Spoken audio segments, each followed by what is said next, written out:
Welcome to the All Things Nintendo podcast. I'm Brian Shea from Game Informer, and this is a weekly podcast to discuss all the biggest news and games from the world of Nintendo. It is another week where we're starting with just me, but later we will be joined by one of my favorite people in the entire industry, host extraordinaire, and a person who has a Nintendo show of her own, Trisha Hershberger. But for now, we're just going to kick things off with a few listener questions. You know, I've been telling you that I've wanted to do this. I've wanted to make this show more interactive and have more listener involvement. And here we are. I guess we have time for about 3 questions this time around. And so we're going to kick it off with some questions. But as a reminder, there are several ways to get me questions, topics, whatever, for the show. But the primary avenues are through the show's free Patreon page, which you can find by searching All Things Nintendo on Patreon, or by going to patreon.com/Brian Shea Podcasts, or by emailing me at brian@allthingsnintendo.com. So like I mentioned, we have a few questions to get through this episode. So the first one comes to us via Patreon. So glad to see this show got a 1-up mushroom. Here is my Nintendo-related inquiry. Do you cash in your Nintendo Platinum points? I spend most of mine on wallpaper backgrounds for my PC. I save the files to a folder I use as a slideshow so the images rotate every few minutes to keep my desktop looking fresh. I've been doing this since 2017, so I've built up a very large library of images. How do you use these points? And if you don't use them, they will expire. This is from Ian T. Clark on Patreon. So yeah, I mean, I try to redeem my points. I think that the platinum points, so there's the platinum and the gold points. The platinum points you can use on My Nintendo, and which was previously known as Club Nintendo. And the gold points, I believe, are for the discounts on games. So like if you buy a game, you get a set number of gold points, and then those can be used for like a discount on a game that you buy in the future on the eShop. So I always use those as soon as I can. The platinum points, if I'm not mistaken, you can use those to also get the icons on the Switch Online. So I will do that a lot, honestly. Like I will go on and I'll check like every few weeks to see what games are being featured. If it's something like Super Mario World, I'll probably buy all of them because it's one of my favorite games. If it's Animal Crossing, I'll usually buy just like the weirdos, the ones that like, if I were to ever make an icon, it would probably make somebody laugh. I don't really change my icon up that much, which is the funny thing about this whole situation, because I don't really have a lot of variance in I think I've changed my Switch icon like maybe 4 times over the course of its entire console life. Like it's usually been something Zelda related. I think I have had one where it was just Mario riding Yoshi, but for the most part, it's been either Ocarina of Time Link, Breath of the Wild Link, or Tears of the Kingdom Link. I think right now it is Tears of the Kingdom Link as my Switch icon. But yeah, it's been that's been my primary use of it. Every once in a while, I'll find something good on the My Nintendo shop, and I've gotten things like the Super Smash Brothers envelopes. Like they sent like little cards that you could send out to people with the Super Smash Brothers envelope, and then there was I think I even have it within arm's distance here, but it's basically like the invitation that the characters get when they're invited to join the Smash Brothers roster. Hold on one second. Let me see if I can find this. Yeah. So, you know, the sticker's kind of fallen off. It's not like the stamp that is supposed to be, but if you're watching the video version, you can see right now, it's just like a little card with an envelope, and I just kind of like that to put in my display case alongside the kind of the amiibos that I have that are spanning the various franchises and companies. So I have like all these different display cases with Zelda and Mario and Pokemon and Overwatch, which unfortunately I might need to change that out in name of giving it to something else. But yeah, so that's usually what I use my platinum points for. And as Ian T. Clark points out, they do expire if you don't use them. And same thing for the gold points, I believe, as well. But yeah, I really like that idea of having kind of like a rotating background. I usually just have one background on my PC and on my phone, but I like the idea of having it rotate. That's not a bad idea. I have redeemed the points for a really awesome, I want to say it was Breath of the Wild background. and I had that as my PC background for a while. So yeah, that was that's what I use my platinum points for. But the icons, I feel like on Switch, are the ones that I use it the most, or at least think I think the most often to go and cash them in. But yeah, those gold points, that's where it's really at, because that'll save you the money.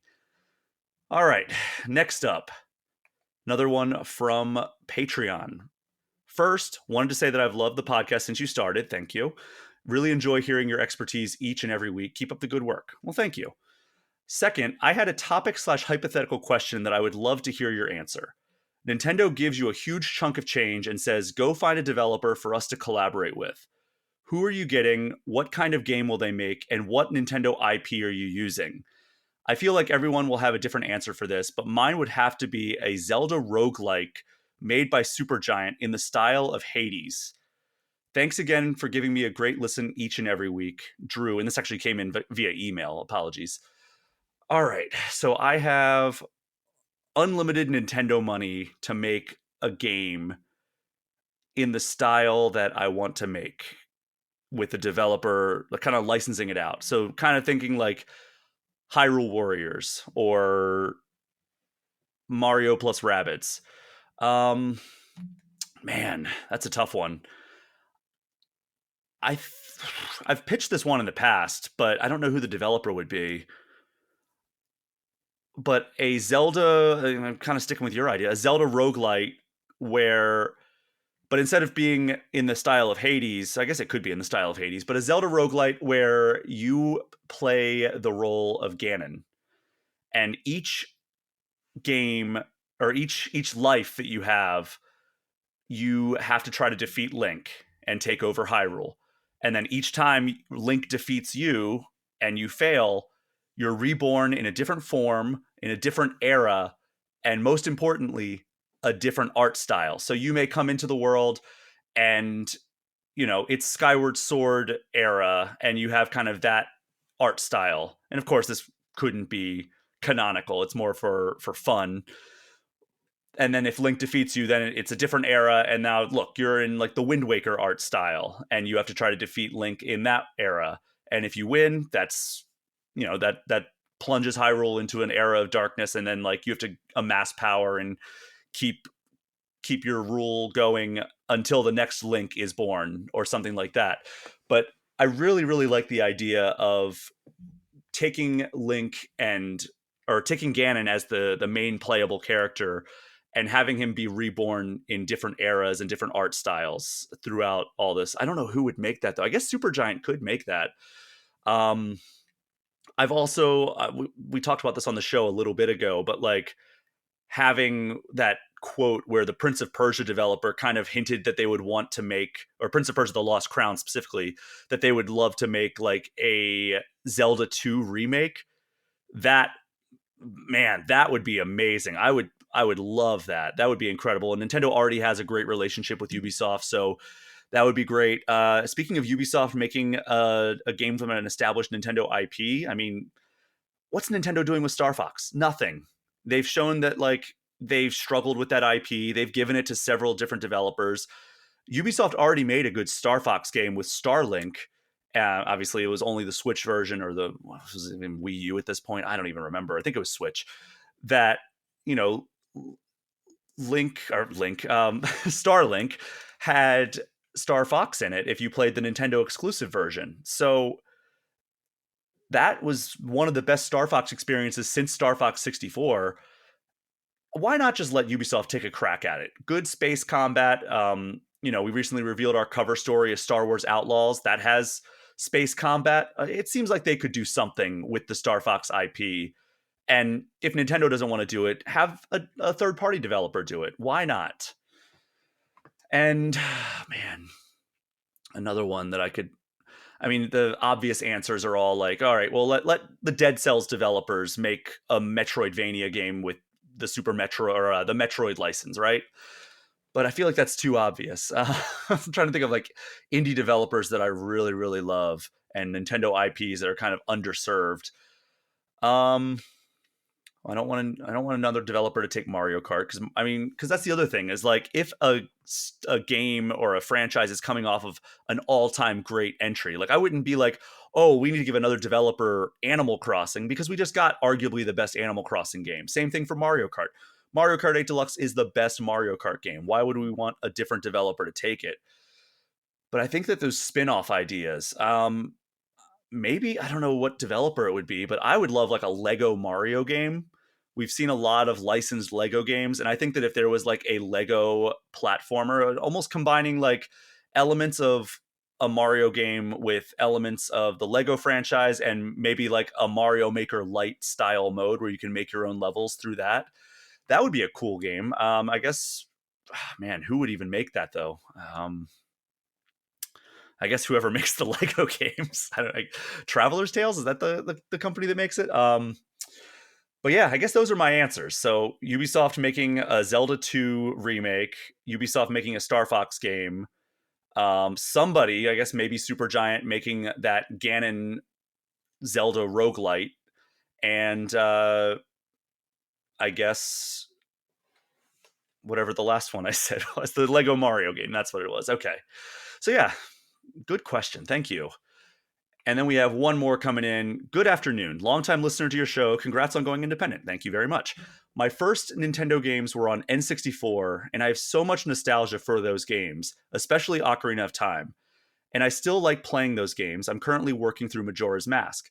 My question is about older games. Most of these games are clunky slash unintuitive and not nearly as pretty to play as what is out now. What is it about playing older games that is so enjoyable? And why is it still fun to boot up N64 era games or arcade games like Dig Dug? This comes from Roan Parent via email. Hopefully, I pronounced that name correctly. So, I think a lot of it has to do with nostalgia, right? Like, I've heard people who never went back or who never grew up or are too young to have grown up with something like Ocarina of Time or one of my other favorites, Final Fantasy X, be like, oh, these games are so hard to play in 2024. And I get that because, in that era, especially in like the Ocarina of Time, N64, even the PS1 era, most developers were still very much lost in the woods when it came to like the best practices of developing like the movement mechanics of a 3D game. By that point, 2D gameplay was down pat. Like, Mario World existed, the Sonic games existed, Mario 3, so many amazing 2D games, the Link to the Past, Super Metroid, so many amazing 2D games. They had figured out 2D game design by the time the N64 rolled around. I think Super Mario 64 was almost like a Trojan horse in a lot of ways because people played that and they're like, oh, this is the future of gaming. And, it was, but Mario 64 was so far ahead of the crowd, right? Like there was no game that felt as good as Mario 64 as far as 3D games are concerned. And that ultimately led to a lot of misfires. Every developer was basically trying to accomplish what Nintendo had accomplished with Mario 64 with their game, and a lot of them fell well short. So I think that nostalgia is a lot to do with that. And I mean, you look at Ocarina of Time, like one of the ones that this listener wrote in about. That's the game that really established all third party action titles to this day. Like the Z targeting is still a convention that is used everything from uh any I mean every third person action game. I mean, we had it in Dark Souls. We have it in Elden Ring. You can lock onto a target and circle around, and it keeps the camera locked on it. We have it in Breath of the Wild. It's just the target lock. That was what Z targeting pioneered. So every like third party action or third person action game has followed Ocarina of Time. So some of those elements have aged extremely well.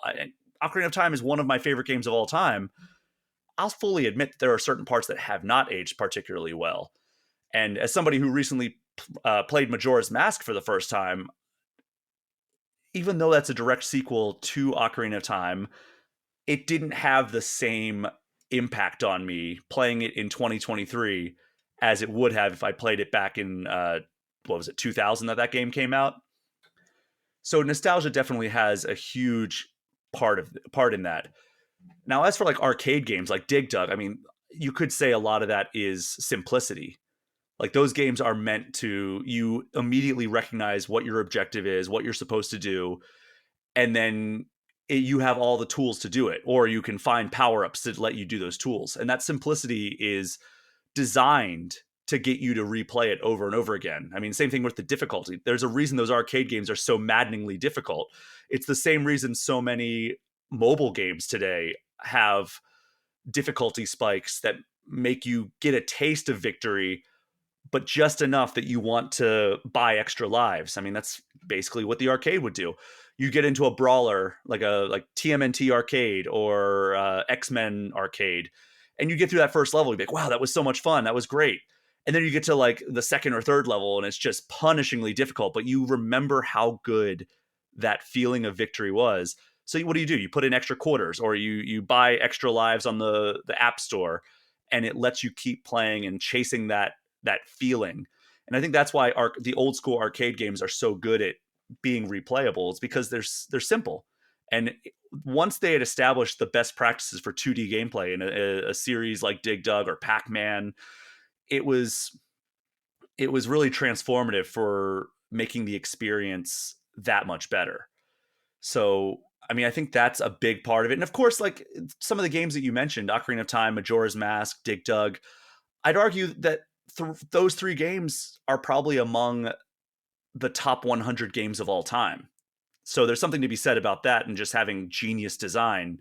Whereas if you go back today and try to play like an old, like, not to crap all over one of the franchises, but like Bubsy or Gex or something like that, like you'll see how big that gap was, especially in 3D level design and control mechanics and everything.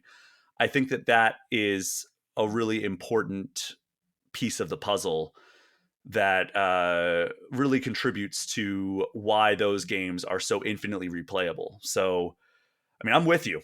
I will be talking about this later on in the episode, but retro games are a big theme on this episode, and we'll be talking a lot about that. And one of the reasons that they are that way is because you can feel nostalgic. You can recapture those feelings from when you were younger, while also getting that simplicity and that ease of entry, right? Like sometimes I fire up my Xbox or my Switch or my PlayStation and I'm like, what do I want to play? And I'll be like, do I want to start that RPG where I'll have to like sit through like long tutorials and have to like figure out some way to like endure the first hour or two without like any real action?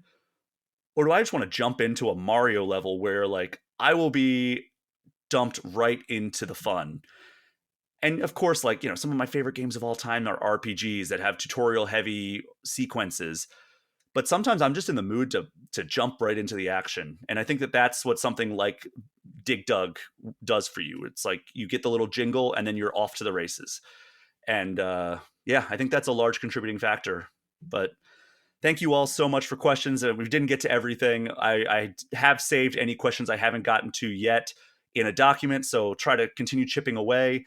But if you would like to get any questions in, or topics for that matter, I have a great topic suggestion from Megan S. on Patreon that I'm going to try to do in a future episode. But if you want to get any questions or comments in for future episodes, you can hit me up on Patreon or email me at brian@allthingsnintendo.com.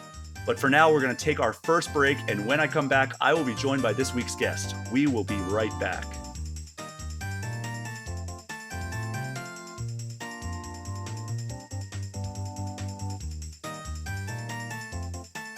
We are back, and I'm now joined by longtime host from, God, so many places.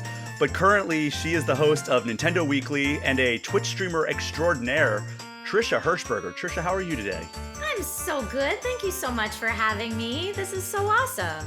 Yeah, it's been really an interesting way that we've gotten to know each other because, like, I think our first time actually meeting was during a Tears of the Kingdom event around this time last year.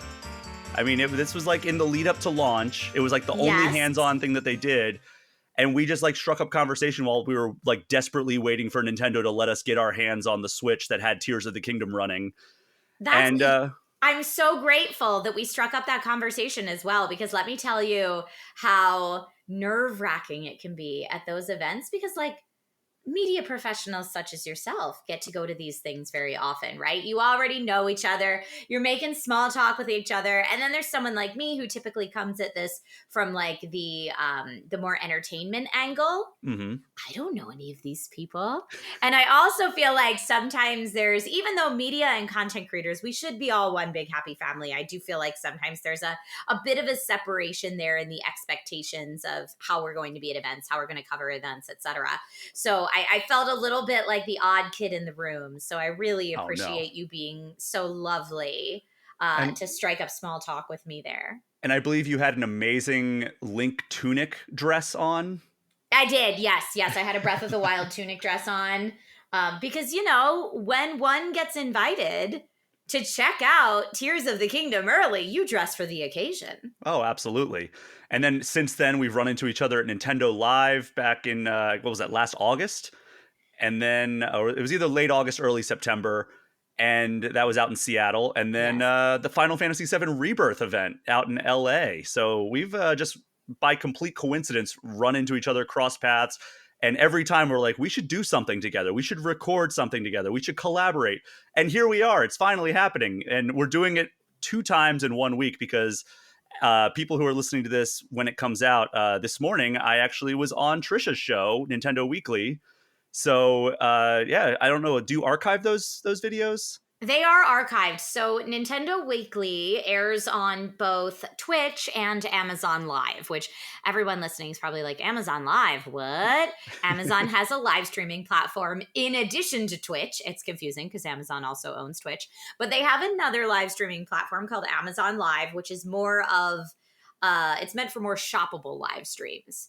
But because you can buy Nintendo things there, just, you know, in addition to hardware and software, you can also buy merchandise and plushies and amiibos and fun little accessories. So I like to dual stream that show in both places so that all of the viewers on Twitch who are like, oh my gosh, I need that, where'd you get it? Well, funny enough, you can watch this show in two places simultaneously and get all that information. So it works out well. But yeah, Nintendo Weekly is a relatively new show as well. We Mm-hmm. are only a couple months into the Nintendo Weekly at this point. It's about maybe 2.5 months running, so still pretty new. Yeah, so definitely go check out this week's episode in the archive. As I mentioned, I was the guest this week, so we have not recorded it yet. We're recording this the night before that appearance, so I'm sure we had a great time, though. I'm sure it was just the best show ever. So if you finish this episode and you're like, wow, I really would like to hear more of these two talking about Nintendo, we've got some good news for you. But before we dive into the news this week, Trisha, we have a time-honored tradition for all debuting guests. It is a way that we can get to know you through the lens of Nintendo. It is first Nintendo game, favorite Nintendo game. So the first part of that question, Trisha, is just basically how did you get started in having this love of Nintendo or Nintendo games or products or consoles? Anything that is like an early memory for you with Nintendo stuff. I feel like my answer is probably the same of many friends of our generation. That first Nintendo game has got to go to that Super Mario Brothers Duck Hunt combo Oh, cartridge yes. on the original NES. And so for me, I am the oldest of, I only have one other sibling, but I'm the elder sibling, if you will. And I had a neighbor. Her name was Joy, and Joy had the original NES at her house, and she only had that one combo cartridge that came with it. And I played Duck Hunt at her house, and I thought I tried to be cool and hang and play Super Mario Brothers, but I was not good at it because I didn't own any video game system at this point. But I was like, you know, I'm getting better at Duck Hunt the more I play at Joy's house. And so I begged and pleaded and asked my parents for a Nintendo Entertainment Console. And they were very like, more traditional and very like, well, darling, that's for boys, because that's what it was marketed to at the time. And that's the aisle it was in at the toy store. And I was like, cool, cool, cool. Can I get one though? Neat though. I'd really like one. And so eventually I got my own NES console. Took after years of pleading. And then it came with that Super Mario Brothers Duck Hunt cartridge. So that was my first ever owned game and my first ever experienced game at someone else's. And let me tell you, as soon as I owned that cartridge, I was like, Duck Hunt out of the way. It's all Mario time. And I got good, as they say. So what games did you go to from there? Do you remember like the next cartridges that you bought? Well, I didn't buy them because I was so Oh yeah, young. but So they next were cartridges you like acquired. my Christmas presents, if you will. Hmm. I got like one Nintendo cartridge a year for Christmas because that was the big gift, right? And Yeah. then because I kind of came into the NES right around the time that all the cool kids were starting to get the Super NES, I got to benefit from the numerous garage sales where Oh, everyone was unloading their NES cartridges to make money to buy Super NES cartridges. But what was one man's trash was another's treasure. So I ended up collecting a huge collection of original NES games. But probably after that, Super Mario Brothers 2, Super Mario Brothers 3, Tetris, Dr. Mario, uh, Legend of Zelda, like so many cartridges from there, which actually leads me into favorite Nintendo game. all right, let's go. I was going to say favorite Nintendo game of all time is tough, right? Because obviously there are games that hold a special place in our heart for nostalgia reasons and the time they hit in our life. And there are games that we can just objectively say, this is a modern game. It has better mechanics. It has, so it depends what you value. But for me, I'm going with a full nostalgia vote on this. My personal favorite Nintendo game is Paperboy for the original NES. Whoa, Yep. unexpected. Unexpected, right? Deep cut. So it was my one Christmas present one year. So a highly valued game. But also, it was the first Nintendo game, the first video game, really, that I ever played that I felt very good at and like competitively good, which listeners and yourself are probably thinking Trisha Paperboy is not a competitive game. I made it a competitive game. I was like, look, I can speed run this full week in Paperboy on one life faster Wow. than anybody I know. Bring it. And back then that was the day of like, if you're player one, player two has to wait patiently until you die to play. So I always generously was like, look, I'll be player two. Because once I go, you won't get to play anymore because I'm going to just beat the whole game. But it was the first game that I really felt like very skilled at. And so I played a ton of it. I had my whole strategy, like which houses to ignore, which houses to keep. I knew how to get through every obstacle course. You pick the right, part of the path at every part. And yeah, I felt a lot of pride in that. So maybe it was the first video game I ever played that I was like genuinely proud of my skills. Do you think that's the best you've ever been at a video game relative to other people's skills? Maybe. Really? Yeah, Wow. honestly, and that does not say a lot for me as a competitive gamer now. But I'm not really a competitive gamer. A lot of the Mhm. games that I play are solo experienced games. I'm mostly someone that really adores video games for the journey they take me on and the experience they take me on. Much more so than like I pwned some noobs. Like that's not really my jam.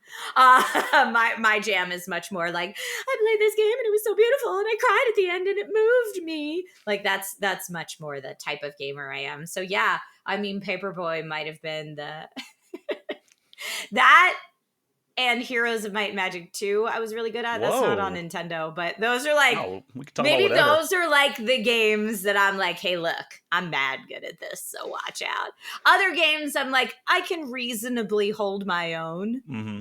but not like there are many games out there, I'll be very honest, that I am really good in my group of friends. And then I get online and it's opened up globally and I just get schooled. Hmm. So I feel like really with the dawn of this is so funny, but with the dawn of online gaming, I got more reserved. Like I was like, I can beat all the kids in my neighborhood, and I feel real good about that. And then it's like now some person on the other side of the planet that's probably 15 years younger than me just totally wiped the floor with me in this. And I'm very humbled, and that's okay. I had that exact same experience with like Halo 2, right? Like I was playing Halo 2 with my dorm mates when I was in college, and I was like, okay, I'm one of the better Halo 2 players for sure. And because it was like kind of the early days of like high speed internet, like dorm was on a local network, right? It wasn't like you couldn't play outside of the dorm. It was only people on the campus that you were Oh, playing against. wow. So I was playing against like other people at my school, and I was like, wow, I'm like really good at this game. And then like I would go home for like Christmas break or something, and I'd be playing against like other people online. I'd be like, oh no, this is a very small sample size of like the people that I'm used to like just destroying in this game. But the one game that I've always been like ahead of the curve was Guitar Hero. Ooh, really? Tell me I I more. played competitively for a while. Like I would like win tournaments when I was in college, like junior year and senior year of college. I was like going around to tournaments and like winning the grand prize at every single one of them. It's a I good thing it's still love so this. good. It's so popular still to this day. No, one day it will come back and it'll be the age of Brian once more. I'll Uh, tell you, Brian, when I see Guitar Hero in an arcade, I go right for it. oh, it's so A good. Yeah, Guitar Hero or a DDR pad, I'm right there. I used to be pretty good at DDR back in like middle school, but like I don't know if I could do it these days. Like I don't know, but DDR was another one where I was like real great against all my friends. And then, but even I'd be great against all my friends, like on the home mats. And then you'd go to the local arcade and there'd be some kid that just schooled you. it's like that's all they do. Yeah, that's all they do. So many quarters invested in this machine. And also playing, I don't know if this is the same arcade versus home for Guitar Hero, but for Dance Dance Revolution, playing on an arcade DDR machine is vastly different than playing at home. Oh yeah, because it's got like the metal grates and everything, and it's up on Yep. the platform as opposed to like the little like almost like a rug that you can like Right. slide all around on. Yeah, for sure. I used to have the DDR pad for my PS1. What was it, the Kona Mix? It was called, I think. Yeah. Yep. Yeah. Uh-huh. um, but yeah, like Guitar Hero is very much that way as well, where it's like it's the guitar is different, which is always a big difference. Like when you're jumping in, like especially if you're playing like on expert or competitive or anything like Okay. that, because like I specifically needed like at for a while I needed like the Guitar Hero 2 Xbox 360 guitar was like the one I wanted to use, and like I wasn't good at like the other ones or like the Rock Band guitars. The strum Mm. bar felt just a little bit too mushy, and the buttons didn't like click in the right way. So I Oh. mean, I can play them, but I'm not nearly as good, right? So like going and also the other big thing with Guitar Hero Arcade is some of them aren't calibrated properly. So like you go in and it's like the notes you're strumming to the rhythm, but like it's not registering because it's so out of sync with like, and you have Mm-hmm. to do that at home as well. But it's you have no control over it when you're at an arcade. So Right, right, exactly. And I know, Brian, in your room, you have a guitar. Do you play guitar in real life too? I used to be pretty good at guitar back in high school and college, especially. And then during COVID, I was like, I really want to get back into guitar. So I did get back into guitar for a little bit, and it's been probably a year and a half since I've touched that guitar, aside from like to move it to vacuum. So Okay, but do you feel like either playing Guitar Hero affected you playing guitar in real life or vice versa? I feel like Guitar Hero gave me a little bit more finger dexterity, which allowed me to be better at real guitar. I don't think it translated vice versa. And I think that a lot Okay. of real guitar players actually have a hard time transitioning because, like, you have the strings that you can go on the different frets, whereas like Guitar Hero, it's just like, here's these buttons, here's the 5 buttons that you have, and that's it. I mean, 5 buttons if you're good. I started on the 3 buttons and maybe got to four. Hey, I So started on medium and I thought I was like the greatest ever, and then like slowly worked my way up to expert, and then I was like, okay, I've got a 5 star every single song in this game. And yeah, for a while there I was really good. But that's awesome. yeah, I that love that's that. and then I Fun guess the fact. only other game that I was like okay at in terms of like relative to other players for a while was Overwatch. I was really good at Mm. Overwatch. I had 1,000+ hours in the first Overwatch. Who do you main? Well, that's the trick, right? Is I loved Moira for a long Okay. time, but like I really loved playing mystery heroes because I love like them forcing me out of my comfort zone, and it's like, oh, I've got to play as Reinhardt now, and it's like Mhm. I don't know, I really love like kind of the roulette style of that, where it's like, who am I going to spawn as next? And it's like a really fun aspect. It's the same reason I like to put on my playlists on my phone and hit shuffle, because it's like, what's going to pop up? That's my favorite thing, is like being surprised by that. Maybe that's why I like Pokemon cards so much. I don't know. Um, Maybe. Amazing. But I mean, I was really good at Overwatch for a while, and it's the same thing for fighting games, though. It's like I can't play the same character over and over again. Like, yeah, I would say like I'm a Ken main in Street Fighter, but like when I'm playing online with a friend and we're just playing each other over and over again, I am usually choosing a different character every fight because Hmm. I want to just, have some variety. And of course there's certain characters that I go back to more than others.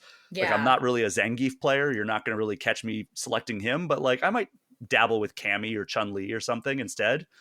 But yeah, Okay. Speaking of fighting games, I'm going to tangent us here for a second. Speaking let's of do it. fighting games, but bringing it back to Nintendo, my 7-year-old has recently gotten very into Super Smash Bros.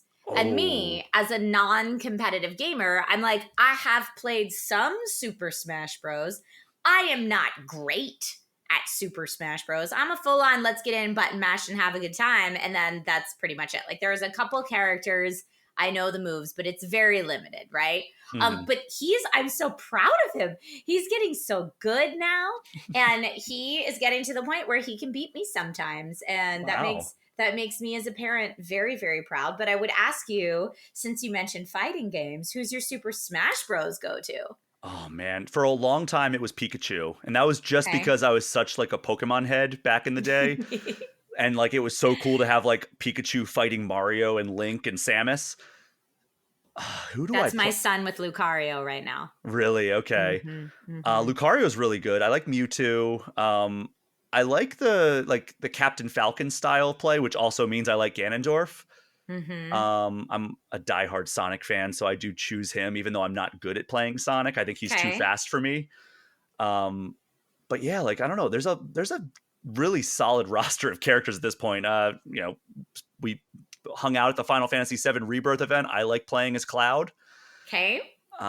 And then of course like Ken and Ryu, because they have the you can put in actual Street Fighter inputs to get them to do the moves, which is really Oh, cool. I didn't know that. That's fun. Yeah, and it's actually I think it does more damage if you put in the actual like quarter circle punch for the Hadouken. Whoa, that's rad. Yeah, they do really cool little touches. Like Masahiro Sakurai is such a gem of a developer. Like the level of like I guess research that he does into Yeah. like the IPs that he brings in, and like I also like Joker because I'm a big Persona fan. Okay. But yeah, I mean, I just named like a third of the roster. I mean, but you know what? That just goes to show how well balanced it is, right? That you can pick Mhm, any of those fighters and still do pretty well. I started with Kirby, like I feel like most people do, because you can mhm. recover well if you get knocked off, and that drop rock is pretty sweet. So good. Yeah, so good. And then I moved on. Now it's generally I'll mix it up between Link and Peach. Oh, okay. I I I don't do like like Peach's Link. ultimate, but I really like that she can hit people with a bum bounce from the side. Like she Oh, takes that's the right, you bustle of can. that dress and just ta-cha and like smacks you right with the bum. And I just think that's hilarious. So I go with that a lot. Plus the parasol's cheeky. It is. But she's a little slow. Like I'm looking for something that I'm like, okay, there are certain maps that I can totally own with Peach, but other Mhm. maps, no, no, thank you. Not great for me. Now, I'm sure there's going to be some like pro Peach players out there that are like, girl, you just don't know. And that's fine. That's fine.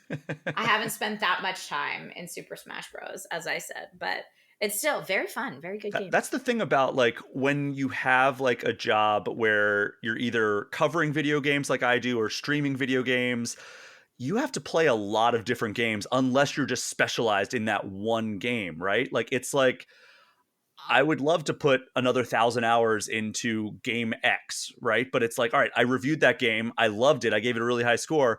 But now I have another game I have to jump over and review. And it makes it really challenging to like specialize in like one game, especially when like you're kind of generalist game media like I am. Yeah. Um, Yeah, you're absolutely correct. For me, the trick is always I get to start a lot of games. I don't get to finish a lot of games mhm. because I predominantly earn my living as an on camera host Yes. talking about gaming or gaming electronics or hardware and, PC building and that kind of stuff. And so I always say to my Twitch viewers specifically, but on all my social media platforms, like, hey, I can only create content when I'm not on set. So if I have a really busy week hosting or I'm out of the country on a shoot for a few weeks, I can't really spend time streaming as much as I'd like to, or, if at all. And Hmm. so on the days I'm not on set, you'll find me on Twitch, is always my joke. But then that means that the time I am on Twitch is so limited that, let's say you want to finish out a Baldur's Gate 3 run. Impossible. Holy moly, next to impossible. Final Fantasy, like there are the rare games I have finished on stream, but it like takes me 5 to 6 months to get all the way through it based on how much I realistically can stream and the other games I'm getting distracted with at the same time. Like right now, it's still trying to finish out Baldur's Gate 3 while I'm trying to finish out Final Fantasy 7 Rebirth, while I still haven't finished Spider-Man 2, while Princess Peach Showtime just dropped though, and and it's like all over the place. So there are very few games that actually get finished on my stream, but lots of games get started. I try to play almost everything that comes out so that if I'm hired for an opportunity to talk about something, I have a working knowledge of it, right? Like I've put 6 to 10 hours at least into almost every title that comes out. Wow. Which, I mean, we're living in the golden age of gamers. There's a lot coming out. And I mean, some of these games, like 6 to 10 hours is almost nothing. Like you're still hitting tutorials in Persona 5 at like 15, 20 hours in. Yep. Exactly. Exactly. So that's what I'm like. I'll play it until I feel like, okay, I have a pretty good handle on what this is. Or I have to pull away for something else. And there are certain games that make the return to this please list, and other games that I'm like, okay, I got my fill of that. Thank you. It's always a talent, though, is like figuring out like very quickly like what games you like, what games you don't, because sometimes like you don't really click with a game until like 20 hours deep and you're like, oh, now it makes sense. Yes. But a lot of times like it's like too little too late at that point. It's like, no, I moved on 10 hours ago. Can I give a confession that Go for I've it. never said on the internet before, and this audience is going to be like, blasphemy, Trisha, how dare you? Exclusive. This is an exclusive #unpopular opinion. It took me a long time to really get hooked on Breath of the Wild. I could see that. Like, because I was kind of, like it first came out, I was streaming it probably 4 to 5 hours a day, which again, like takes a while to really like start to get into the meat and potatoes. And in open world games, I'm very distracted. I have to go after every shiny. So I was like not main objectiving at all. I was talking to everybody. I was looking for shrines. I was, doing my own thing for a real long time. And it wasn't until I put a pause in it and got distracted by something else and came back to it maybe even off stream. I think I started playing it like on long flights for work. So I'd have like 6 hour plus flights for work. And I'd be like, I'm just going to sit down and shrine it out a little in Breath of the Wild and chill. Shrine it out. Yeah. It was good. It took me playing consistently enough in a row to really fall head over heels in love with it. And for me, that's the point where like I'm thinking about it when I'm not playing. Like, oh, yeah. And that game got me like that, but it took, I want to say I was probably 40 hours in. Whoa, that long. Yeah. Yeah. Because before that, it was broken up. Like other things were coming in between, but it probably took me about 40 hours before I was like, wow. Hold up, wait a second. I can't stop thinking about Breath of the Wild. Well, the thing for Breath of the Wild was like, I've said this so many times on this show, so apologies to the listeners, but like, I always thought that nothing would ever top Ocarina of Time for me. I thought like that's going to be my favorite game for the rest of my life because nothing will ever give me that same sense of wonder. And then, because, at that point it was like, okay, well, I've played like all the open world games. I played the Assassin's Creeds and the GTAs and everything. And I'm kind of desensitized to like what a big world in a video game could be. And then Breath of the Wild comes along and completely flips that notion on its head. And I felt that same sense of wonder of like, oh my God, I could climb that mountain. And then like, there's probably something really cool up there waiting for me. And that's why it overtook Ocarina of Time as my favorite game of all time now. Because the joy of discovery and 100%. the open world. And I will say, so Tears of the Kingdom is one of the games I have not finished, but have put lots of time into at this point, Well, avoid like spoilers. Everything else. Yes, please avoid spoilers. Because when I first started playing it, I was like fresh out of revisiting Breath of the Wild. Oh, yeah. So I jumped right in and I was like, okay, let's get our regions. Let's do our thing. And then I was like, wait a second, I'm getting through this too fast. Pause, time out, take a break, play something else, because I want to be able to savor it for a really long time like I did with Breath of the Wild. And so yeah, so I like take a pause, but now it's funny because I find that every time I return to it, I'm playing Tears like I play Breath. So Really? yes, and I So have how to keep so? reminding myself, like, Oh, I don't have to cheese up this mountain with stamina potions. you can build I something. can build a thing. It took me Or so long to like have that click in my brain of like, oh, I can fuse a weapon together. yes. So fusing weapons, I like to fuse silly weapons, so I've been okay with that. But like forgetting that I have Ascend. Oh, for sure. That was one that I think took me the longest. Forgetting I have Ascend, or like, I don't know, I discovered a cave the other day where I was like, well, it's rainy inside this cave. There's no way for me to climb these walls. There must be another entrance at the top somewhere. And then I was like, you dumb dumb, I need to make like a hot air balloon or something. Like, it's funny because I use the expression, you're not like, you got to think with portals, Trish. Like, I'm like, but I'll get there. I'll get there. But You I feel absolutely like should see it through. once that clicks, then I feel like it's going to be smooth sailing for me with Tears. But right now I'm still playing Tears like it's Breath. Yeah, how many hours do you have in it? I'm going to say 20. Okay. So you're still fairly I'm early still on, fairly early. which is Yes. wild to say for 20 hours. And for someone that wears a Triforce necklace maybe every single day of her life, to the point where I have like a Triforce tattoo usually, where my From the necklace sun. sits from the sun. Yes, exactly. That people are like, wait, I'm sorry, what? You haven't finished Tears of the Kingdom yet? Ma'am. But I'm like, look, I want it to be like a years long journey. hmm That's what I'm hoping for out of this. I, I've also, and this is super industry speak, but also as a streamer, as someone that works on camera, should a voiceover actor strike happen, Nintendo is not a struck oh. publisher.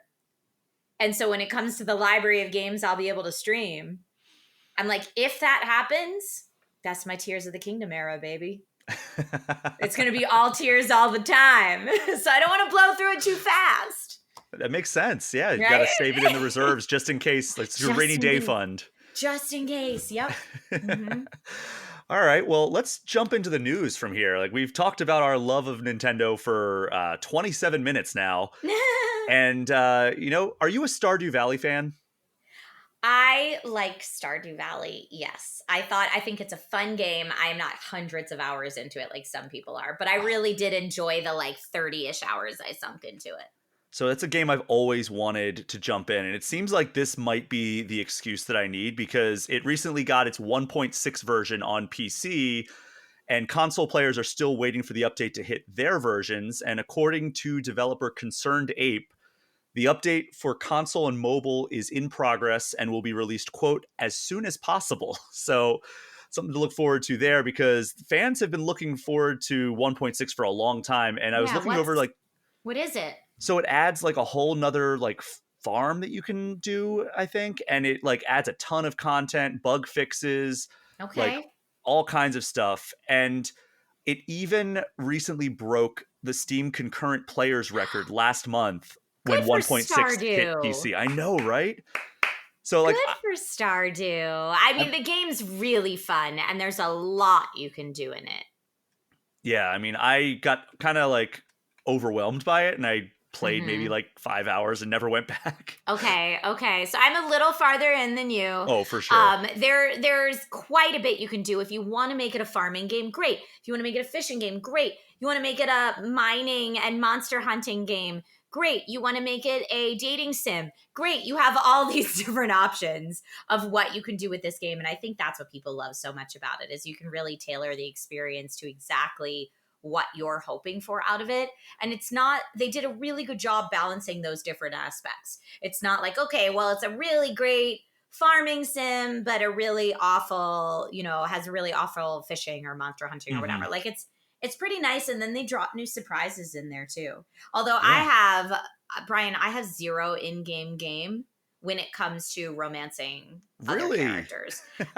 No one loves me in games ever. It's a running joke on my Twitch stream that like every romanceable option shoots me down hard. I picked the wrong dialogue option. I gave the wrong gift. I said the wrong thing. And it happens to me every single time. So no one wanted to love me in Stardew, and I had no date. to the festival, and that made me real sad. So if you play, I want to know how you scored a date to the festival. This is what I need to know. So what the people demand to know, yes. So the big question that this gives me, though, is are we ever going to get Haunted Chocolatier? Because that's his next game, and he keeps saying, like, oh, I'll work on it after this final update. And then he's like, oh, I started, like, patching this other stuff, and then I realized, like, oh, I could make this another big update. And then I started working on that, and it keeps, like, it feels like the work on Haunted Chocolatier keeps getting pushed back further and further. This is the first I'm hearing of Haunted Chocolatier, and all Really? I can think of is Patissiere Peach. So how is Haunted Chocolatier related to Patissiere Peach? How is it related to Patissiere Peach? Yes. Well, I don't know how it's related to her, but it basically sounds like his version of, like, a Willy Wonka game. But, like, interesting. it's a haunted, like, chocolate factory, basically. Okay. But, like, there's not a whole lot of details because every time he goes to work on it, he decides to work on Stardew Valley. But maybe he's working on it on the side already, so we'll never know. But, like, there are some screenshots out there of, like, what this game may look like. Wow. But yeah, Haunted Chocolatier. That's one that Mm. we have been waiting for a while. Let me see what the latest is here. I'm very curious now. Yeah, no release date. When was it announced? I'm just bringing up the Wikipedia page here. It was announced as a gameplay trailer in October 2021. Another solo development project. Okay, it looks very Stardew Valley. I'm looking at some of the gameplay they've shown for it. Yeah, it looks like it would be right up my alley, which I also said about Stardew Valley, and then you only put proceeded 5 to play hours 5 into hours. it. Yeah.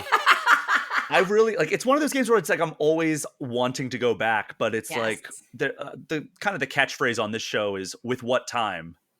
I mean, so that's that's the meme. That's like, now that I'm an adult, I have the money for the gaming hardware and no time to play. And when I was a kid, I had no money and all the time to play. Especially in jobs that have gaming. Like, people assume that we just play video games all day for work, but it's like, no, there's a lot of, like, playing video games for work is like maybe like 10 to 15% of my job. Exactly. Yep. And it's funny because, especially from the content creation angle, right? Like, the fun part is all people get to see. And if you're doing your job right, it shouldn't look like work. Mm-hmm. But then all the hours of off-camera time when you're figuring out the business aspects and how to monetize the content, because lots of people can put content out there. How are you monetizing said content? How are you turning this into a business? That's the actual job.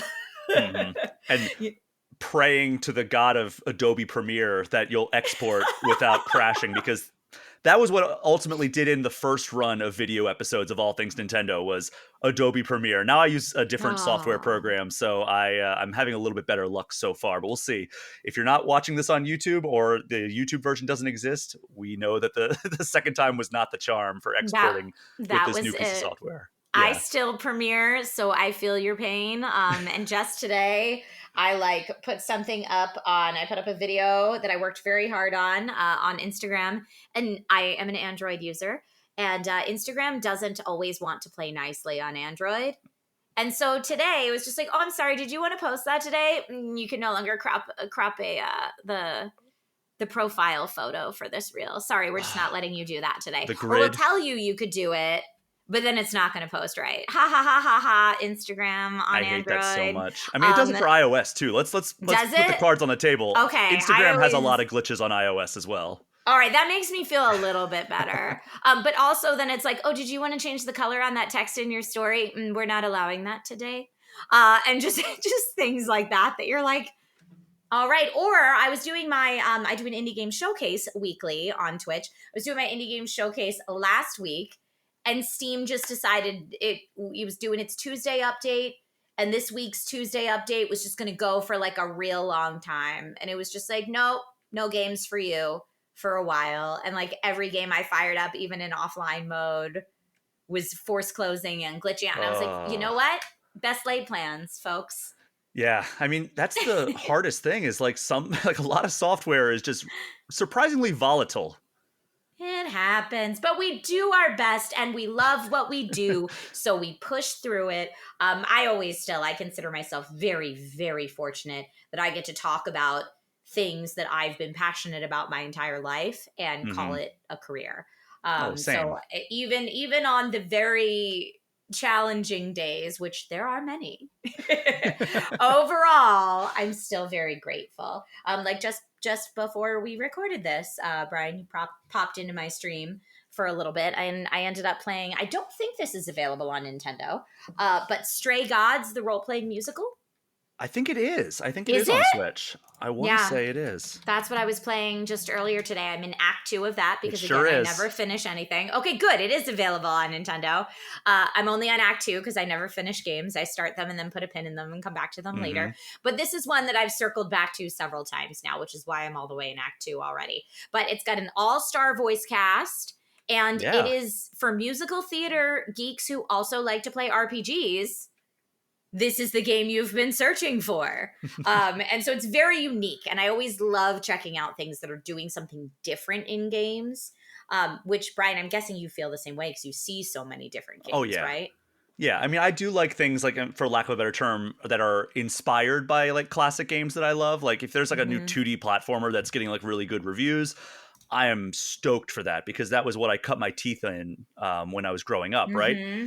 But like, I love that like Final Fantasy VII Rebirth, it tried a lot of new things with like how its like design is and how its gameplay is, and I Mm-hmm. really like that. Like for as good as the original Final Fantasy VII is, I love the remake trilogy so much, and I think that they've made some really smart changes. And it's nice to see these established franchises take some risks. I mean, Breath of the Wild, look no further than like one Yeah. of the biggest Yeah. franchises to ever exist, taking some huge swings and knocking them out of the park. Absolutely, absolutely. And I'm with you on the Final Fantasy remake trilogy. I love that we're getting new stories around characters and worlds we love Yeah, so much. Like I know so many people were like, they're departing from the original storyline. And I was like, you know what? Maybe it's because I read too many comic books, but I'm like, I'm okay with like a multiversal take. Like, give mm, me a new story with these characters and world I love, and that's okay. And if I end up loving the original trilogy storyline more, that's okay too. yeah, It's all fine. they still exist. That story They still still exists. exist. Yes. You know, I got to interview M Shadows, the singer from Avenged Sevenfold, Okay. and that is a band that is very like distinctly different eras, right? Like there's like, oh, there's this era, then there's this era, then this era sounds like this. And I asked him like, how does it feel when like you put out a new song and like everybody is like, or like you see a big chunk of your fans being like, oh, why don't you sound like this album anymore? And he's like, hey, I'm glad they like that stuff, but like as an artist, I need to evolve. I need to like move forward. And if you like that era, like that's awesome, but that music still exists. Like we're not deleting that album and putting out this new album. And Right. I really liked that answer because like, you know, we forget that like art is not just created for the consumer, it's created for the artist as well. Yes, absolutely. Yep. And that's my whole thing with variety streaming too. Like, I know content creation wise, all the algorithms would love me much more if I only played one game all the time. Hmm. But that doesn't feed my soul as someone that enjoys lots of types of video games. For I want sure. to enjoy lots of them, please. And that There's makes so many keeping good up. ones being made right now. There's so many. So many.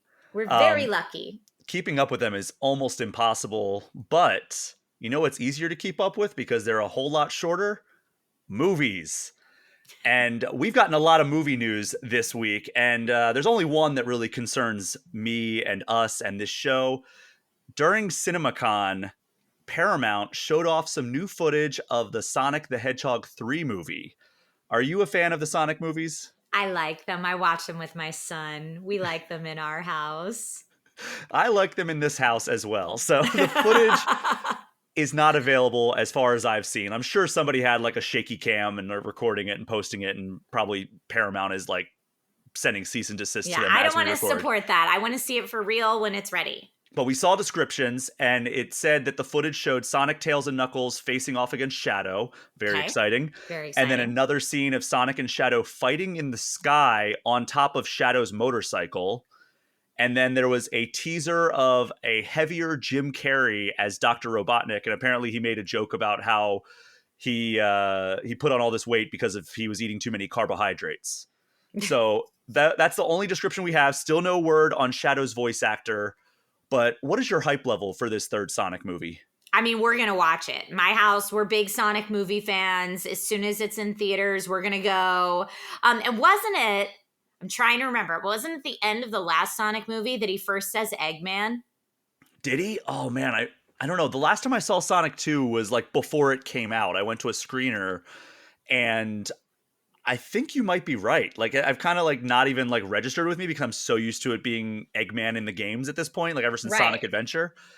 But yeah, I I mean, want I want to say that was teased last time, so it doesn't surprise me that they're like going with that transition even mhm. further in the third game. But honestly, like there aren't that many great movies in theaters to take kids to. So when there's one that I will also enjoy, that goes right on the top of the list of like, okay, opening weekend, babe, we're going. I'm assuming you love the Mario movie then as well. Loved the Mario movie. It was really Yes. funny for me to see the discourse online between like the adults that were picking it apart for reasons. And like for me, I was like, oh my gosh, that soundtrack alone. I like teared up so many times watching that film just because the soundtrack, like we'd see Peach's Castle and they play Peach's Castle. They did such Like a it good was job. so they did such a good job. DK Rap was Oh in my there, like god. all these moments that I'm just like, oh, my childhood. It's like, all coming back. So I loved it for that reason. And then also seeing my kid get so excited. It was one of the first movies he got to see in theaters that was popular. Like we did a lot of like matinee daytime movies where no one else was in the theater. Mhm. Like circa endo pandemic kind of times. That when we're finally in a theater and there's other people there, I had to keep reminding him, like, you can't shout things And then in everybody a else was movie probably shouting theater. stuff. But yeah, like, especially like the Mario versus Donkey Kong Yeah. battle. Oh man, I had to like keep my kid sitting down because he kept like jumping up on his seat and he was like, "Yeah, get him!" And I was like, "Okay, woo, we're in a theater. There are other people watching. We're gonna reel that back." But like seeing how much he loved it and how involved he was and invested, it moved me in so many ways. We loved it. We own it now on Blu-ray. Mhm. It's on repeat in our house. We love it. I love that movie too. It's one of the best video game adaptations that exists. I mean, it's up there. I mean, it's completely different tonally, but like The Last of Us is like the other one that I think of in Hmm. terms of like just giving the fans of the game what they want, right? Like Yeah. The Last of Us is such, I mean, it's dreary and it's a little bit miserable at times, but like So is the it's game. done so well. Yeah, exactly. You can tell that the creators of the game were heavily involved. Yeah. Same thing for the Mario movie. Same thing for Fallout. Like I was Fallout, just which gonna say, just have you hit. Yeah. started Fallout I'm yet? Because only it's one episode in, good. but yeah, Oh, like one episode's enough. You're bit by the bug. It's good. for sure. Bit by the rad roach. It made me bummed that we couldn't talk more about that. I mean, we could if we want. It's my show, but like, there's only one Fallout game on Switch, and it's Fallout Shelter. So I mean, Aww. we could do like a thing about the Fallout because Wait, like, was Shelter the mobile game where you can like run your own yeah. vault? So it's not even like you're going out into the wasteland. It's just like no, Hey, this is not no shade though. That game was good. I Fallout Shelter is not bad. before like Switch existed. I think that Fallout Shelter existed before Switch did. That was like my go-to plane game because you didn't need an internet connection. Is that true? I'm pretty sure. If But it's yeah, still on mobile, I will download it for my next plane escapade. maybe I'm wrong Although there. I still like using my flights to shrine hunt Oh yeah. in Breath of the Wild or Tears because I'm like, if I don't progress any major story points, I just figure out a few new shrines. I don't think like off stream, I don't think that'll make my audience too upset. And then watch, I'll like find the one shrine that everyone's waiting to see or something like that. Just my luck. But that's what I used to do with Breath of the Wild. Is like I'll just get a couple new shrines, no big deal.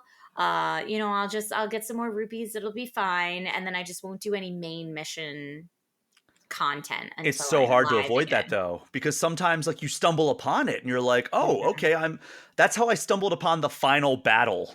I'm not going to spoil What? it, but I was like, "Oh, what's over here?" And then I just kept going and then I was like, "Oh, this is happening." Okay. I In didn't even Tears? I skipped an entire like main mission in the story because I was just exploring and I was like, okay, this is like getting really tough. And I'm like, oh snap, okay, this is it, okay. That's hilarious. And then That's like I went back and hilarious. did like that other mission that I missed, and I was like, oh, that makes a lot more sense now. Yeah, I'm slowly working at the second region right now in Okay, Tears. And just gotcha. taking my time. Just taking my time. So we In also go ahead.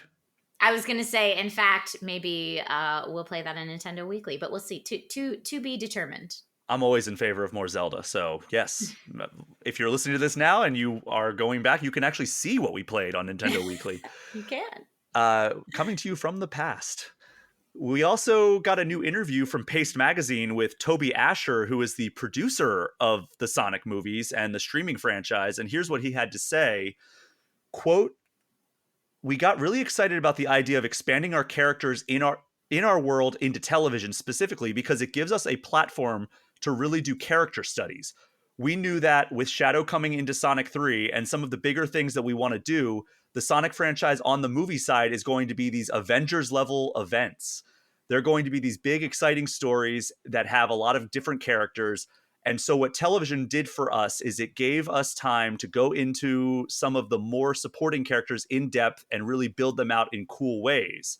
And then he also said that he loved the fish out of water moments from Sonic 2, which is why they wanted to expand that into a full series with the Knuckles show that's coming out very, very soon, by the way.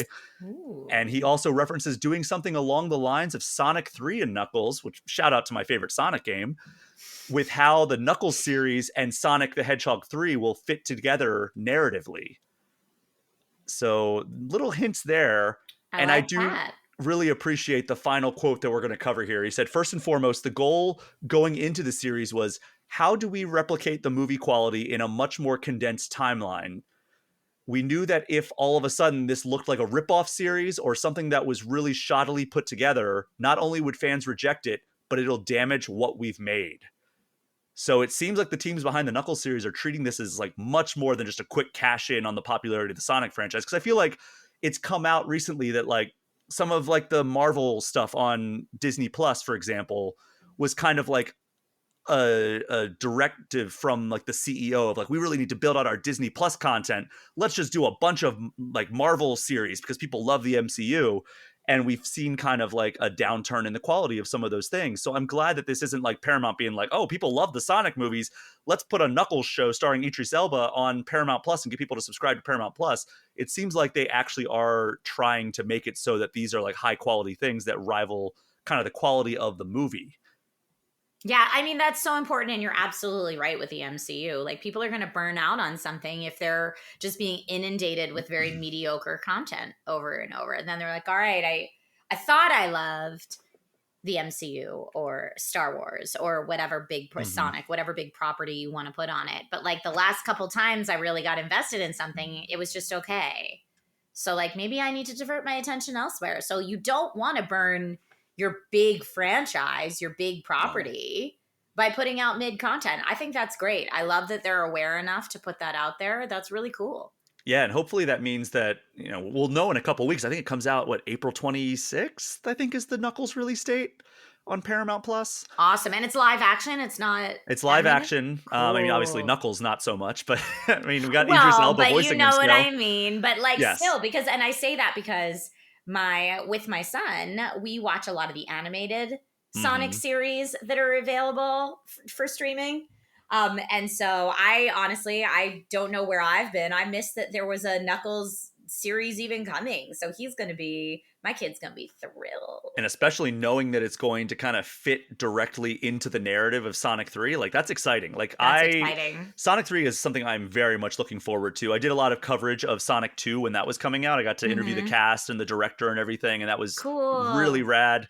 I'm hopeful I get that chance again because they were like Ben Schwartz, he is such a Sonic fan. Like he is like as nerdy about Sonic almost as much as I am. So like talking with him about like his love for Sonic Mania and how like he would love to see like Studiopolis Zone appear in like the movies and everything. Like I was super about that. So it's always Amazing. great when like people have a love for like the franchise that they're working on because like I don't think Idris Elba, he does a great job, but I don't think he cares about the Sonic franchise. Same I thing for Jim love Carrey, but I like love Idris Elba so do so I. much. But yes, I don't know that he is like a living, breathing Sonic fan. I mean, but like Tom Holland, for example, like when he was playing Spider-Man, they dropped off a PlayStation in his trailer because, Sony owns the Spider-Man franchise, or they own the rights to the Spider-Man franchise.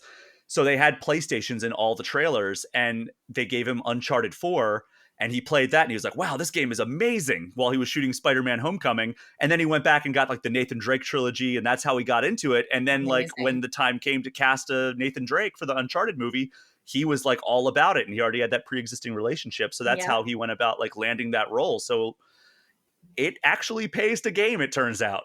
And or Henry Cavill with Witcher. Yeah, Now, granted, he was a big fan of the books, but still, like anyone that's a fan of the property and the content and the source material it before shines getting into through it, it shines through. for sure. And then last thing from Sonic here, Sonic Team announced that they are calling this year Fearless the Year of Shadow, due to Shadow's costume coming to Sonic Superstars, Shadow appearing in Sonic the Hedgehog 3, the movie, and him getting a co-headlining role in the upcoming Sonic Cross Shadow Generations.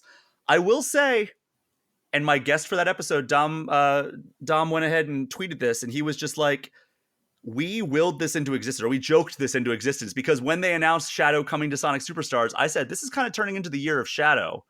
And lo and behold, a couple weeks later, Dom, we did it. It's official. It is the year of Shadow. And I'm really just hoping that they aren't setting themselves up for like a year of Luigi type year, because that was an absolute mess for Nintendo back in like 2013. I love Luigi. I do too, but his year was not good for Nintendo. I remember they like pushed the year of Luigi into 2014 as well, because like one of the games that they were putting out for him got delayed, and it was just like, Oh how long is this no. year going to last? And I'm then trying to think back to that. I don't fondly remember that. So that says something right well, it was a there. very underwhelming year for Nintendo, because that was like the heart of like Wii U is not the thing. Oh, Like they yes. were discovering like, Oh, oh, yes. this system is not gonna be like our next big thing. Um, Yeah, I think the game I played the most on the Wii U was probably Mario Party.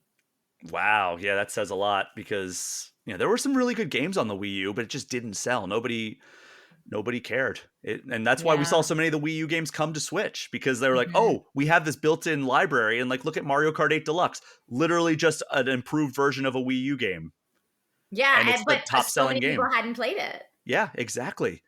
I mean, it's the top-selling Switch game by not a little bit. It destroys everything else by like tens of millions of units.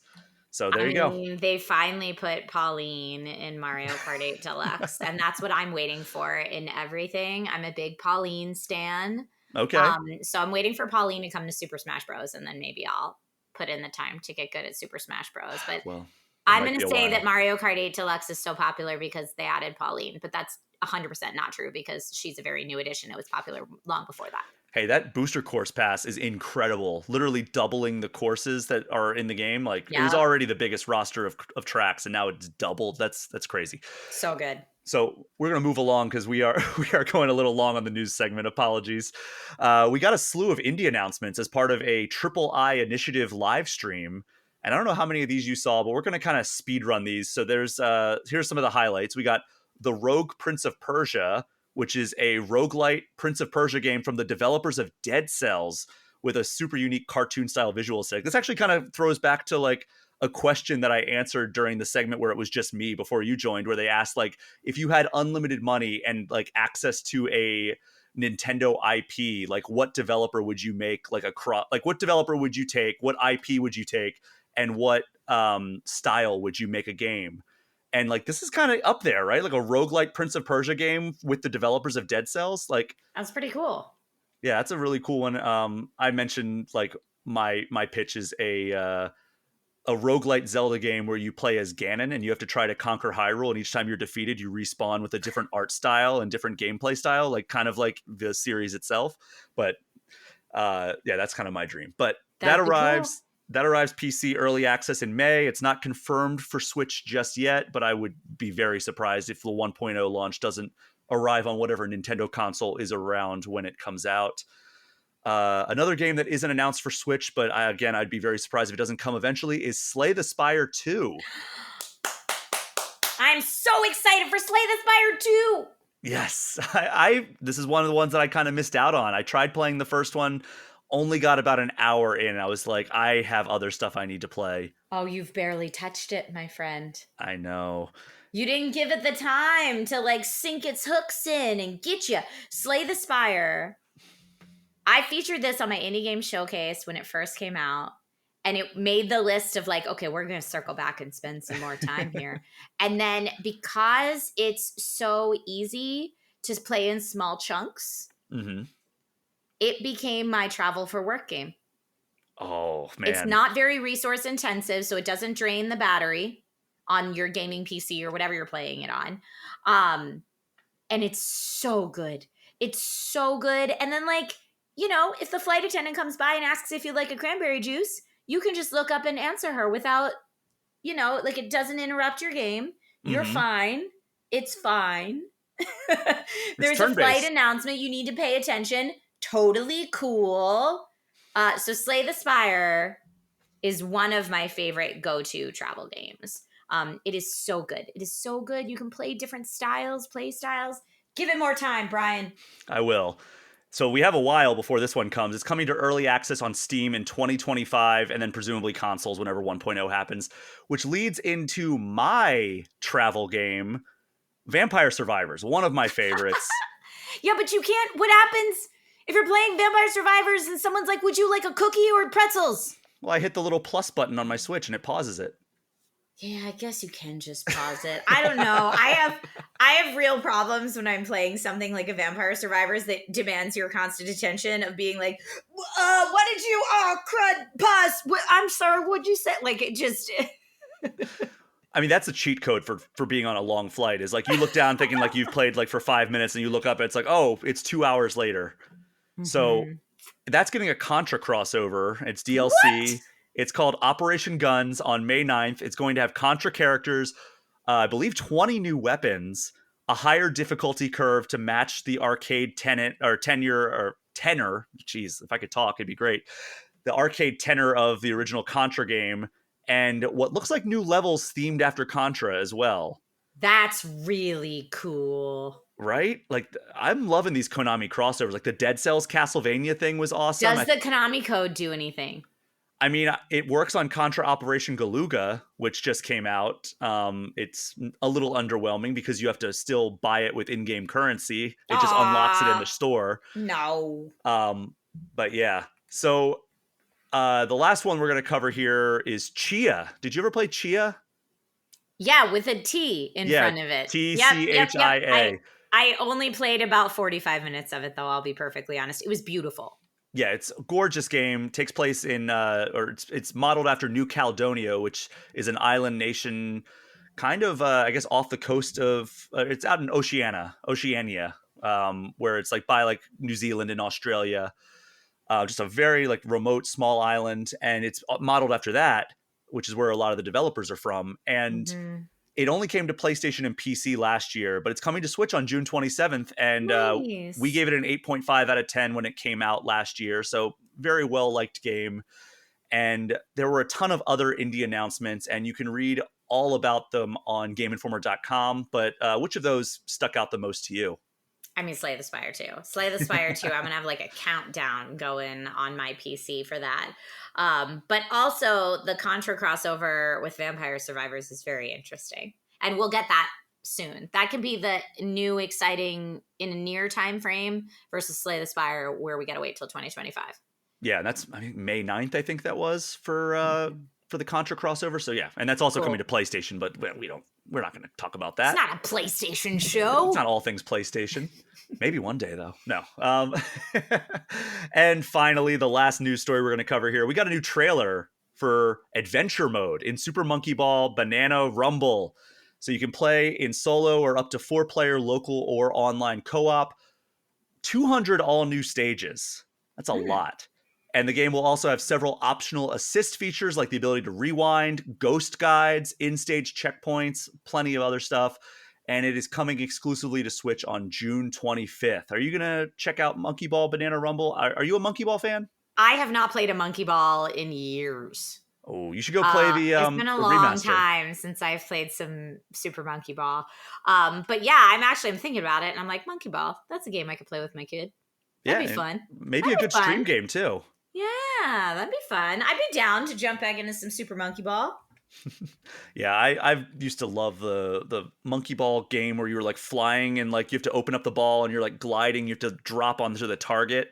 That was Okay. always like one of the better games. I remember my family got like obsessive about that game on like we went to the beach one time somewhere on the East Coast. I think it was probably like North Carolina or something. And like it Okay. was one of those like rainy beach days where it's like, oh well, we can't go outside. So thankfully I brought my GameCube and we were able to play Super Monkey Ball 2 and do all the mini games, and we got like just super competitive about it. That was a great vacation. We did go to the beach though, don't worry, once You know the what? rain subsided. I can't tell you how many beach vacations I remember as a kid playing video games because it rained. Same.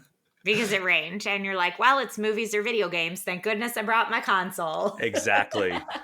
So that's all the news we're going to cover. We're going to take a break, and when we come back, we'll be discussing the history of playing classic video games on modern Nintendo consoles. We will be right back.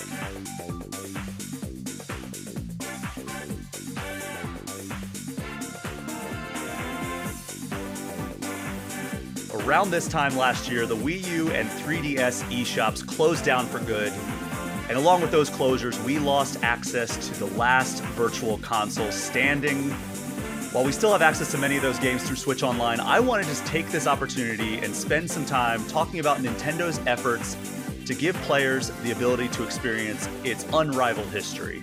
So I'm just going to run through a lot of this stuff. I did plenty of research into like the history of the virtual consoles and the transition to the Switch Online. But what was your history with virtual console? Like, how big of a selling point was that for any system that you picked up? You know, it's a big reason of why I kind of steered so hard into PC gaming, to be perfectly Really? honest. Because, yeah, on PC, I don't have to worry about not being able to play a favorite game anymore. It's just that's not something I really have to worry about. I can play really old games that I used to play on a little floppy disk. I can play Mm-hmm. those on PC. They're available. It's not a problem. And so whenever a new console would launch, I would pay a lot of attention to backwards compatibility to see what I'd be able to play from the yesteryear. And you know, when I was younger, I would hold on to the retro consoles, but they stopped working after a while. Yeah, So there's just not much you can do. So I'm a big fan of being able to play whatever software you'd like to play whenever you can. And so yeah, I love the idea of going back and revisiting software you may have missed, even on a new absolutely. console. And I love that Nintendo has always been pretty good about like re-releasing its classic games on new hardware. Like, you know, we've got several classic games on like Game Boy Advance. Like that was one of the the main that we never got like a standalone Mario game, like an original Mario game, but we got like remakes of Mario 1, 2, 3, and World, which was a very or not one, I guess. It was what was it? It was 2, 3, World, and Yoshi's Island is what we got. Nice. Um, but Nice. but yeah, like they've always been good about that. And then like Animal Crossing had like access to classic games on the GameCube, which was pretty cool. But like prior to the launch of the Wii, it was not like a thing that was like an initiative for Nintendo. And you know, the first virtual console on the Wii during an Iwata Asks interview with you know the late president Satoru Hmm. Iwata, he was talking. I was reading an interview right before the Wii came out, and one of the creators of the Wii, Shinichiro Tamaki, was asked which channel on the Wii he was most excited about. Because you know the Wii had like all these channels that you could like do, like the Wii Shop channel, the Wii Everybody Votes channel, which is one of the segments of the show is named after. The weather channel, remember that? Like you could like go and see what the weather was, or like put in votes. Like it was a wild system. But here's what Tamaki said. He said, well, it's not yet the official name, but I personally like the so-called shopping channel. Put simply, this channel allows the user to purchase a variety of software via their Wii, starting with virtual console titles. In other words, they'll be able to purchase titles that they may have played on past Nintendo systems like NES, SNES, and Nintendo 64. It's conceivable that Wii dedicated software will eventually be available too. And I personally feel that this channel will pave the way for a new kind of game development. And really, I mean, did he just like kind of predict the rise of like AA development. Yeah. Like the $30 to $40 digital only title, because I mean Mhm. he kind of did, and like the indies that we would eventually get through things like Xbox Live Arcade. Yeah, I, I mean, kind of, yeah. I mean, yeah. So that was an interesting quote from there. And in that same interview, Satoru Iwata pointed out that the original idea was to have separate folders for each individual system that you could purchase games for. So there'd be like an NES folder, and you'd click into that, and it would show you all the Mhm. NES games that you owned. And then like, you know, same thing for SNES, N64, and that eventually was scrapped for a system where each game you purchased would have its own tile on the Wii home screen, which is what they ultimately did. And according to a member of the user interface and effects group, oh boy, this is going to be a tough one, Tomoaki Kuroemi. I'm so sorry. I actually got a listener email about how good I am at pronouncing a lot of the names, and I would have failed them if I read that question on this episode. But according to Kuroemi, they said, I think we were correct to choose the current front end. The first one we came up with had the virtual console as a single channel containing folders for each console, as you said. The user would have to go through the layers of folders to select a game. But since our concept was for the Wii to start quickly and for the user to be able to start playing as soon as possible, it didn't really seem to make sense to go to the trouble of placing games within such a deep folder structure. In our simulations of how the front end would actually be used, a number of people felt that it would be more satisfying to have all the purchase games lined up on the first screen. So if games like Mario or Zelda were placed alongside the news and forecast channels, then people with no interest in games might be more likely to give them a try. We therefore settled on the current front end, and this decision allowed us to stay true to our concept for Wii. So that was the Wii Virtual Console. The 3DS, which came a few years later, also had Virtual Console and the ability to create save states. Was the Mhm. 3DS, I feel like, was where I played the most Virtual Console games, even though I'm not a big handheld fan. Like, were you a big fan of like having the 3DS and like being able to take all these classic games on the go? I'll tell you, I wish I was, but my gaming history is such that after I got so very into the original NES, my parents thought I had a problem and played too many video games. And Who among so, us? Who among us? yeah, Me I too. never got a Game Boy Advanced. I never got any handheld because that would just make me play games on the go, which would, be giving in to my problem of playing too many video games. So I looked longingly at everybody else's, but never had my own. I never had an NES, but my parents did give me a Super NES, and then I got a Game Boy Color for Christmas, and I got Pokemon. And I remember the first time my parents were like, "Maybe he's too into this." I went to a seesaw, or I'm sorry, a park with a cousin, and I was on a seesaw, and I was up at the top, and I didn't want to hold on because I was playing Pokemon. And when I got to the top, you know, it's kind of jars. Yeah. I fell off, Oh and no. I fell into the mulch, and Didn't break your Game Boy though, right? no, I didn't. I made sure to protect that, protect the Okay, important well, stuff. of course. So, But you might have broken your pride a little bit. oh, for sure, yeah, that was that. I mean, I still remember it to this day. So clearly, it stuck with me. So, according to the man in charge of the 3DS Virtual Console, Kuromi, in a separate Iwata asks, well, I guess this wasn't Kuromi, this was somebody else that I forgot to write down his name. With the Wii console, you can't save partway through and play over and over again. However, since there was also battery life issue back then, I figured many people, myself included, were often unable to play a game all the way to the end. And old games were really difficult. And then later he said, it would be too bad if people bought something from Virtual Console for the first time, found it too difficult, and gave up. I hope I hope people will make use of this function, which allows them to save anytime and play the best parts over and over again in order to beat games that they never could before. Actually, I had never cleared Super Mario Land, so I used this function playing it again and again. And after 2 times through, I noticed the stage select function for the first time.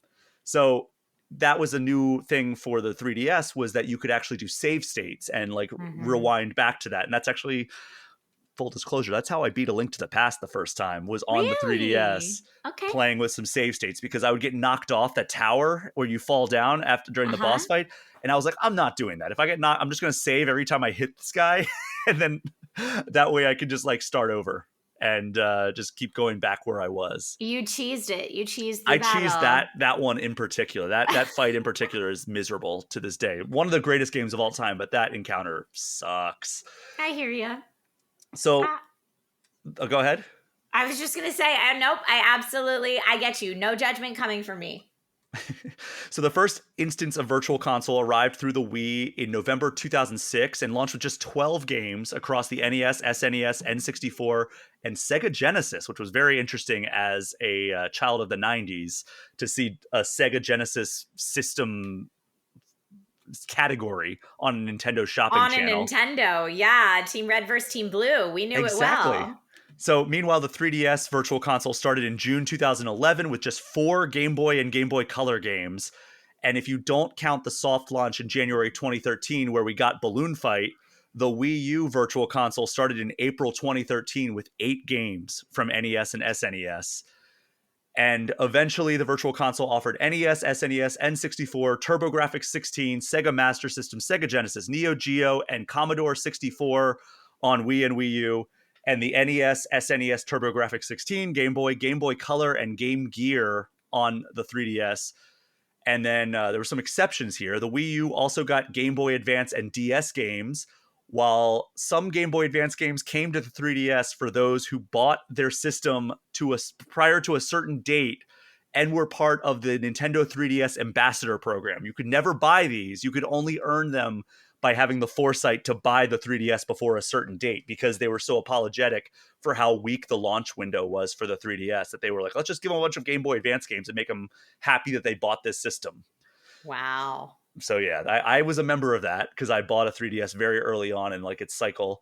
Good for You you. you also had the option to import your Wii Virtual Console purchases to your Wii U for a really big discount. I think it was like 90 cents per game if you wanted to like transfer your purchases from the Wii over to the Wii U. Okay. And by the time the final releases arrived, there were 398 games on the Wii Virtual Console, 172 for 3DS, not including those Game Boy Advance Ambassador games, and 267 for the Wii U. And the Virtual Console, this is the craziest stat, honestly, lasted until January 2019 on the Wii, which was when the Wii Shop channel shut down. And then the Wii U and 3DS Virtual Consoles closed in March 2023. You can still download games that you Yeah. already purchased, but you can no longer buy them. Yep. So that was the Virtual Console history. And then in the lead up to the Switch, Reggie Fils-Aimé, you know him, you love him, you've heard him on this podcast before, hinted in an interview with Wired that players wouldn't need to rebuy all their Virtual Console games again. Somebody said that, like, oh, you know, like, the interviewer is like, buying all these games over and over again is really expensive. And like, I'm getting kind of sick of it. And he said, what I would say first is we recognize that some of our most passionate fans have spent quite a bit, whether it's with Virtual Console on Wii or Wii U. And we recognize that consumers are rightly concerned about moving to Nintendo Switch without backward compatibility. My comment is stay tuned. We understand the concern. More information to come. There's 40 some odd days between now and launch. There are more details to come. And at that point, we'll be able to define all those various details of that online experience. Ooh. So that was a classic Reggie tease right there.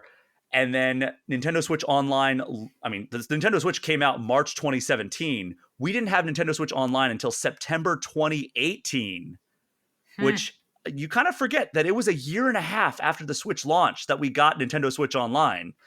Before it was just like, okay, you can play games for free. It's like Splatoon 2 came out. It was like, you can play games for free Like online. online. Yeah, Yeah. you can play online for Sorry, free. Because online, yeah.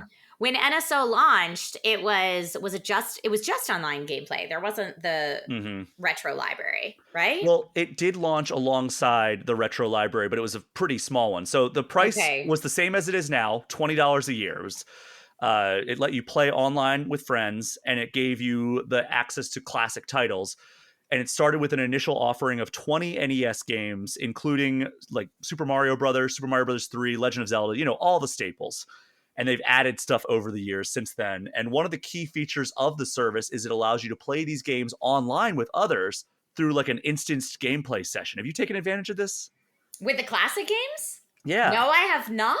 Not at all. I mean, I'm a very solo gamer, so unless Same. it's local co-op in my house with my son, I'm not generally playing online with other people, but I love this. Tell me more. Yeah, so you can, it's basically as though they're sitting next to you on the couch. So any game that has like 2-player, you can jump online with them, right? Like So like if you're playing Mario 3, you can have them basically be player 2 by joining your gameplay instance. I think originally you could just watch somebody play, but then eventually they added the ability to make it so that you could actually join and play alongside them. That's a big Whoa. thing for like the N64 library. That was like one of the big selling points. Like you can Yeah. play GoldenEye like online now because like, it's just basically as though they're there playing it. And you could also use save states and rewind if you mess up. And I'll unashamedly admit to I still use that if I'm playing like a really challenging game. And then about a year later, on September 5th, 2019, Nintendo added the SNES to the library, initial offering of 21 games, including Zelda, Link to the Past, Super Mario World, Super Mario World 2, Yoshi's Island, Super Metroid. Again, a lot of staples. And then 2 years later, on October 25th, 2021, we got the Nintendo Switch Online expansion pack. And that was Ooh. priced at $50 a year, Yep. again, same as it is Mhm. today. Gave you access to some expansions as well to modern games like Animal Crossing New Horizons, Mario Kart 8 Deluxe, and Splatoon 2, as well as more classic game platforms. So this one initially featured Nintendo 64 and Sega Genesis. The N64 lineup initially featured 9 games, including Ocarina of Time, Star Fox 64, Mario 64, and more. And the Genesis lineup featured 15 games, including Sonic 2, Streets of Rage 2, and Echo the Dolphin. So the big controversy here, Trisha, is that Yes. you need to pay more to get access to these. So people are upgrading their thing because they love N64. Who doesn't? Sure. Yep. But the emulation at that launch window for the N64 library was just downright bad. Like people were doing comparisons of like, here's an emulator that I Oh. use on PC, and here's the emulation that I'm paying for on Switch. And it was like, Yeah. this looks demonstrably worse. And not only Yeah. that, but playing those games with any controller other than that like Switch N64 gamepad where it's just like a wireless N64 controller, absolute nightmare. The only one that I found that isn't a disaster to try to play like using a traditional gamepad is Star Fox, and even that has some weird quirks to it. And that was sold out for a really long time. Like it Ugh. was really like I have one now, but for I want to say the first 6 months, it was really hard to get your hands on that one because of that classic Nintendo scarcity. So You needed it. Yeah, I mean, now I have the Nintendo Switch retro controllers so that if I want to mhm. play something retro, I can play it with the appropriate controller. But yeah, I guess that's right. I'm sure it was probably pretty hard to quite literally get your hands on Yeah. early on. That totally makes sense. It never struck me as weird that people were paying more for more of the retro library because I thought not every gamer wants that, hmm but I'm glad it's available for the people who are. And for people that just need a small nostalgia boost, it's included with Nintendo Switch Online. So it never struck me as weird, but I mean, now that you're saying it like that, I'm like, I guess that is strange that certain games are paywalled more so Well, it than was it others. was more that they were asking people to bump up from $20 a year to $50 a year, and then like when they got to the N64, which is the big selling point, like people love Sega Genesis, Hmm. but N64 was like, oh, that's the one we've been waiting for, and then the emulation was shoddy.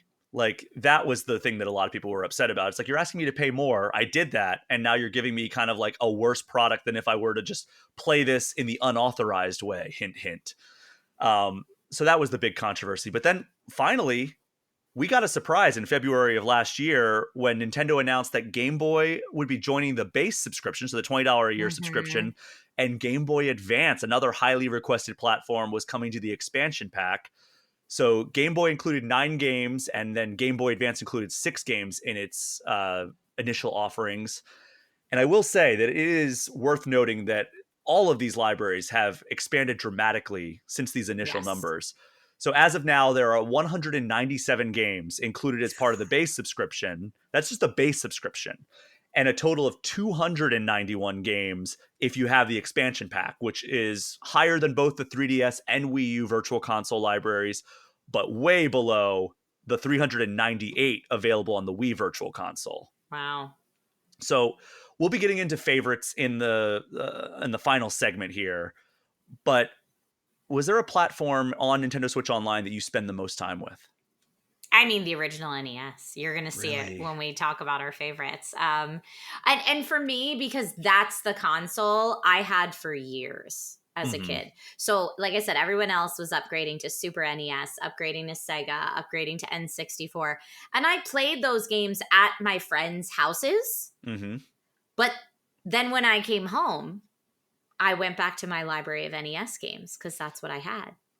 So the games that I most fondly remember beating time and time and time again were the NES cartridges. So for me now as an adult, that's what I return to quite often. Now, that's not to say that I don't discover games on Nintendo Switch Online or the expansion pass that I'm like, I always wanted to play this and now I get a chance to. So that still happens. But for me, a lot of that is the nostalgia of it all. So I'll go back to games I remember fondly from my childhood. That was actually perfect segue into my next question is, it's such a nostalgia play to have these classic games, but are there any games that you experienced for the first time, either through the virtual console or Switch Online? Yeah, a lot of the Zelda games, a lot of the classic Zelda Really? games. Mm-hmm. You're such a Um, diehard Zelda fan. I just assumed you were like playing them all as they came out. I had no way to do so That's fair. That's as fair. a kid. I had no way to do so. I mean, it wasn't until college and my shout out to my part-time waitressing job at Applebee's that I got enough money to scrimp together for my own video games. Turns out you were the Um, one that was eating good in the neighborhood. Hey-oh, I was trying to. I was trying. Give me the tips on the endless, bottomless, boneless wings or whatever the heck the thing was at the time, right? But yeah, so I skinny together my tips and try to invest in console gaming. But I had been out of console gaming for so long that it was like, okay, I'm coming back in at the PS2. I missed the first PlayStation. I'm coming back, like I'm trying to come back in this era when so much has happened that I had been PC gaming for so long that I missed out on a lot of that for me to complete is what I should say. So maybe Mm-hmm. maybe this is where I got into my habit of starting a lot of games and not finishing them because I would go to friends' houses or cousins' houses and like I knew the cousin that had the Sega Genesis. I knew the cousin that had the N64. And when I went over their houses, that's what we did. Mm-hmm. But I never had the console to invest the time in on my own to get good or And you to need to invest complete the the time game. for Zelda. You do. You absolutely do. So I enjoyed what I played at other friends' houses. But then, yeah, it took me being like, oh man, that and Pokemon games. Oh, yeah. I was never a Pokemon fan because I never had a Game Boy. And by the time the Pokemon trading card games were popular, I was already playing Magic the Gathering. So I kind of like turned my nose up at Pokemon cards a little bit. I was like, oh, it's like Magic, but for kids. I get it. And so I really like didn't give it the time of day. Mm-hmm. Uh, and now that my son has discovered Pokemon, it's really cute because I'm discovering it with him. Like I'm getting to learn about Pokemon as he's learning about Pokemon. I'm getting to revisit the different regions that everyone else got to know years and years ago now for the first time. And so that's been really fun too. So yeah, some of the Zelda games and all of the Pokemon library. So Mm. I'm constantly reaching out to my other friends like yourself, Brian, and be like, okay, we just finished Sword and Shield. Where are we going next? Are we going Scarlet and Violet? Are we going Arceus? Like, what's the best move? Considering my son is 6, we're playing together, yeah, and it's been really interesting to get my kind of Nintendo diehard friends' opinions on that. But Okay, well, I'm so grateful that it's there because people will say like, oh, well, certain games are better for younger kids. Certain games are better for older fans. What's your take on that? as far as which Pokemon game to go to, Yeah, for a 7-year-old. if he's played Sword and Shield, So Sword was the first game he ever rolled credits on by himself. wow. Okay, so he's moved beyond like Let's Go Pikachu and Eevee. Okay, has he? Because I haven't played those, so I don't Let's Go know. Pikachu and Eevee is a little bit dumbed down in terms of Okay. like the mechanics. I love it because it's a more modern remake of like Red and Blue. Okay. Um or I guess Yellow more so because it's more about like the like Pokemon Yellow than it is Red and Blue. But it's like, it's Kanto. You're in Kanto and Okay. you're replaying that story, doing like the original 8 gyms and everything. And it's the 151 Pokemon.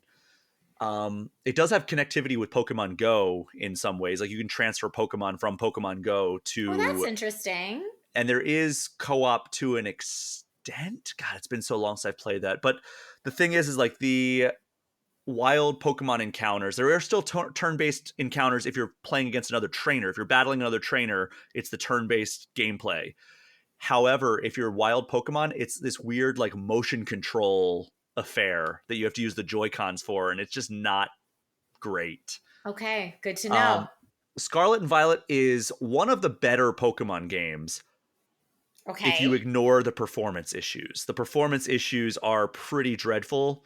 I would say that Pokemon Legends Arceus is the better game, even if Scarlet and Violet is probably the better designed game and the game that flows better and is a much more traditional Pokemon game. Okay. Pokemon Legends Arceus maybe has the most deceptive first hour And because, that's what I had friends be like, Arceus is a little weird in the series. I don't know that I'd go there next. yeah, it is weird. It's going to be different. And the first hour or so is so painfully boring. He'll Like lose it's it. very dialogue heavy. Like I was like, oh, I can't wait to play this. It looks so great. And then like when I was reviewing it, I was like, oh my god, I don't care. I don't care about anything these characters are saying. Like just get to it. And then like Yeah. once it dumped me out into the world, I was like, this is the greatest thing ever. Okay. Um, For right now, I just got the Sword DLC. yeah, And that's he's probably a good bet. DLCing it up right There are now, and two. I that's think there's fine. two whole new regions, right? Or Yeah. like And two. so he totally finished one region. He's working on the second. So I'm like, okay, I need a place to go next. But I mean, Scarlet and Violet is not a like it has a really bad reputation. It's hard to go back to like if you've been playing like PS5 games. Like I said on the show mm, that like I reviewed Mortal Kombat 1 on PS5, which runs like butter, right? Like it's so smooth. And then I tried to play the DLC for Scarlet and Violet, and it like literally hurt my eyes because the frame rate is so bad.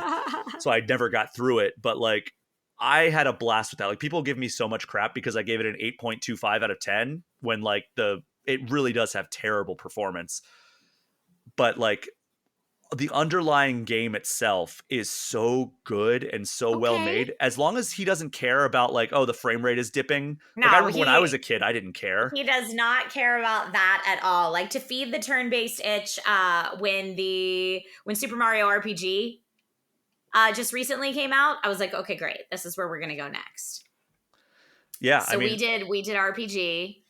and then he can And I jump into know Paper Mario when it Paper comes out next month. Mario, yep, is next up on the agenda, and his platforming skills are starting to get there. So like Super Mario Brothers Wonder and Mhm. Disney Illusion Island are okay, but in general, I found that he thrives in turn based. Yeah. He doesn't love all the reading, but he's my strategy babe.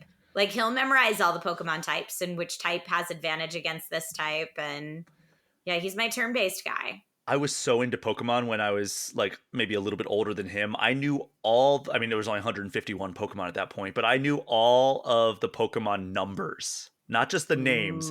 Like you could Ooh. show me a Pokemon and I would be like, oh, that's number 37. That's hilarious. Yeah, Good on ya. I was all in on Pokemon, and I mean, I still love Pokemon. So, My son made me buy the compendium book now that lists all the oh, Pokemon that have ever been in any of the games up till now. And we would read like 3 or 4 pages of it before bed every night. And I was like, it basically reads like an encyclopedia. It's not yeah. a story at all. And I was like, you sure this is what you want to read before bed? And he was like, Mom, how else am I going to be a Pokemon master? Oh my Like, God, I need to know them all. And I was like, okay, he's you the know what? best. I can't argue with that. Here we go. Oh my God, he is so your son. It's I've met him too. very funny. I met your kid. I met your son at Nintendo Live. We were Mm-hmm. I sat next to you and your family, and we sobbed openly when some of the Zelda songs were You and played by the I were orchestra. crying, and my husband and my kid are like, I don't know what's happening. It was so funny. Yeah, you and I are like full on in tears at the Zelda orchestra. But my son's cute moment at that is he saw the Triforce come up on screen and he was like, oh, Mommy, it's your necklace. I think Because I he's remember never that. seen these games. Like Legend of Zelda Breath of the Wild is way too difficult for him. We're not there yet. We're slowly introducing games, right? Yeah. But anything he sees Zelda, he's like, "Oh, Mommy's game." Yeah, I And I was remember like, "Yeah, you were like, "Oh, do you think you're ready for this? Because this is like a bigger, like buddy." more difficult game. It's like a lot bigger than like playing a Mario game or something like whatever, however you were comparing like what he was playing Yeah. at that point." And I was just like, "Oh, that's so cute!" Like you coaching him through his. We're His doing gaming it. journey. I Oh hope he. yeah, we started with Mario Party and Mario Kart for him Mhm. because Mario Kart with the auto accelerate and the steer assist, Yeah. put it in a little wheel, put the Joy-Con in a little wheel, and then all they have to do is like motion control drive. Easy for kids. Mario Party, easy for kids. Basic counting and punch in the air to roll the dice. We got this. So then from there it's like, okay, what can we play next? Where's the transition? And for him, like I have my nephew immediately got very drawn into Mario Maker Oh, I after love that. Mario Maker. And I'm like, okay, he's an engineer brain. I know what's happening in that brain. Whereas my son, no patience for Mario Maker, but was like, Pokemon? So it's really interesting to see what different kids gravitate to, or some kids that I have another, my cousin's son, super into Legend of Zelda right away and like really good at it. And I was like, those games are not easy. Like, killing it, my friend. That's Yeah. great. But like I noticed my son had a hard time with quick reflexes and hand-eye Mhm. coordination. So we played a lot of Teenage Mutant Ninja Turtles Shredder's Revenge on the Oh, so Switch good. to help him get the idea of like, doesn't matter if your character dies, you'll just respawn. Not a big deal. Not like it's not the end of the universe. Just try again. Get up and try again. Get up and try again. And just getting him to move back and forth and press an action button. Mhm. Back and forth, action button. And it's like, okay, now we're going to do back and forth, two action buttons, an action and a jump. Can we handle that? Now it's going to be back and forth and up and down, action button, jump. Can we handle that? And just like slowly building that up. Mhm. But yeah, the gaming journey, I'm finding it's really interesting because so many people, like so many kids, just the way that their little brains work are so different, the way that they come into it. But yeah, it's been really funny seeing my son's journey for sure. But I think we're ready for another Pokemon. I think he's a little scared because he's like, no, I already beat Champion Leon. I'm the champion. And so like he's scared to go to another region where he might not be champion and have to start at level 1. Hey, you have to start from scratch, you know? That's what I'm like, buddy, this is how it works. So Yeah, we'll you don't see. you don't carry into Final Fantasy 17 with all your stats from 16. No, you do not. It's funny, your description of coaching your son through like his gaming journey reminds me of me coaching my dad, because my dad is like largely responsible for me getting into gaming back like when I was a kid. And then when the N64 hit, he was like, I'm not learning how to hold this controller. It's too complicated. And To I'm be like, fair, it's a complicated controller. I was like, I get it. So he stopped playing video games. And he when COVID hit, he was like, I want to get like a video game system. So I told him to get, or no, this was before COVID. He wanted a VR system, and I was like, well, the PlayStation VR is going to be the one with the least amount of me being the tech support. So Mm-hmm. get a PSVR, get a PlayStation 4.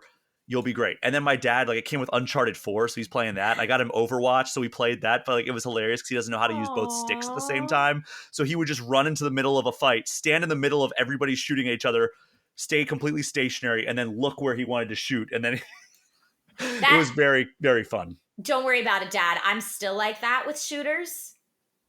I have to stop. I can't move and aim at the same time. It's one or the other. So I have to like find a real good camping spot before I can even begin to think about aiming.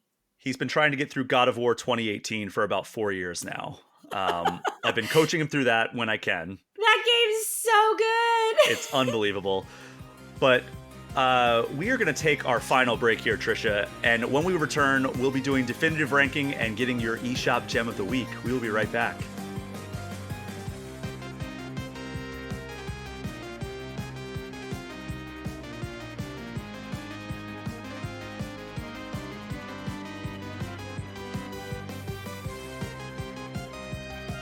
We are back, and it's time for Definitive Ranking, a recurring segment where we take a Nintendo topic and give our own personal top 5 lists.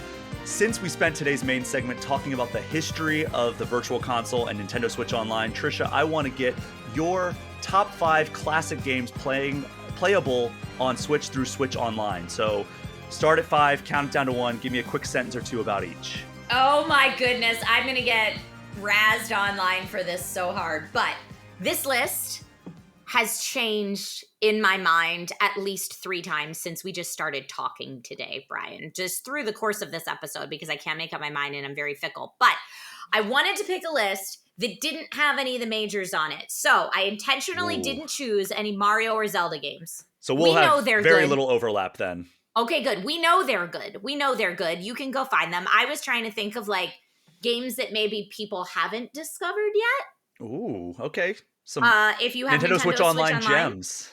yes, Nintendo Switch Online gems. Trying to pick like my top 5 not obvious picks, right? Okay. So I'm gonna go number 5. I'm going with GoldenEye 007 for the N64. Awesome. So good to revisit that. Whether you want to use the funky controller or not, totally up to you. But a great one. Then I'm going with Donkey Kong Country. Donkey Yes. Kong Country was a game that I only got to play at my friend Amy's house. Shout out Amy for the sleepovers where we played lots of Donkey Kong Country, and it was amazing. So I'm putting that on as my number 4. Number 3 is Excite Bike.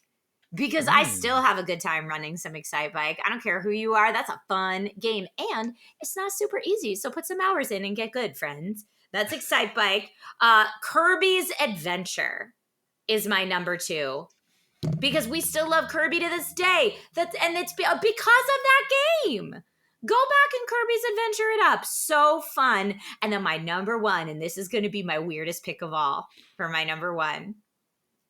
Yoshi for the NES. Ooh. The weird puzzle game, competitive puzzle game Yoshi is my number 1 pick. And now you asked me, Brian, if there was any other game I feel kind of competitive at. And I didn't mention this, and now I'm kicking myself because in addition to Paperboy speedrunning, which is a competition I made up myself, but it's Well, fine. Okay, in you're addition saying to it now, so it Paperboy counts. speedrunning, Yoshi. I'm real good at Yoshi. And part of that is probably because most people have not played that game. It's a real weird draw, but I love it. And it is not, friends that don't know what I'm talking about, it's not like Yoshi's Crafted World. No. It's not like a platformer starring Yoshi. No. This is like a Tetris / Dr. Mario-esque dropping puzzle game that can be competitive between player 1 and player 2. And I believe that was his first appearance, right? I believe so. That was my first introduction to Yoshi, was through this game. Well, wait, no, he debuted in Mario World, but then I'm trying to see, like, this, Yeah, Yoshi's a weird pull, but I'm like, look, if you haven't gotten a chance to play it, if you like puzzle games, you may not like puzzle games, and then it's not going to be for you. But and you know what? Developed by Pokemon developer Game Freak. I forgot about that. Oh! But it was one of those cartridges that I got from a garage sale that nobody knew what it was. And then everyone was kind of like, wait, this is actually real good, though. Like, everyone that came over my house was like, this is real good, though. I was like, I know. Listen I got to it for this. $5 at a garage sale riding my bike. Listen to this this stable of developers involved with Yoshi. Director Satoshi Tajiri, the creator of Pokemon. Producer Shigeru Miyamoto.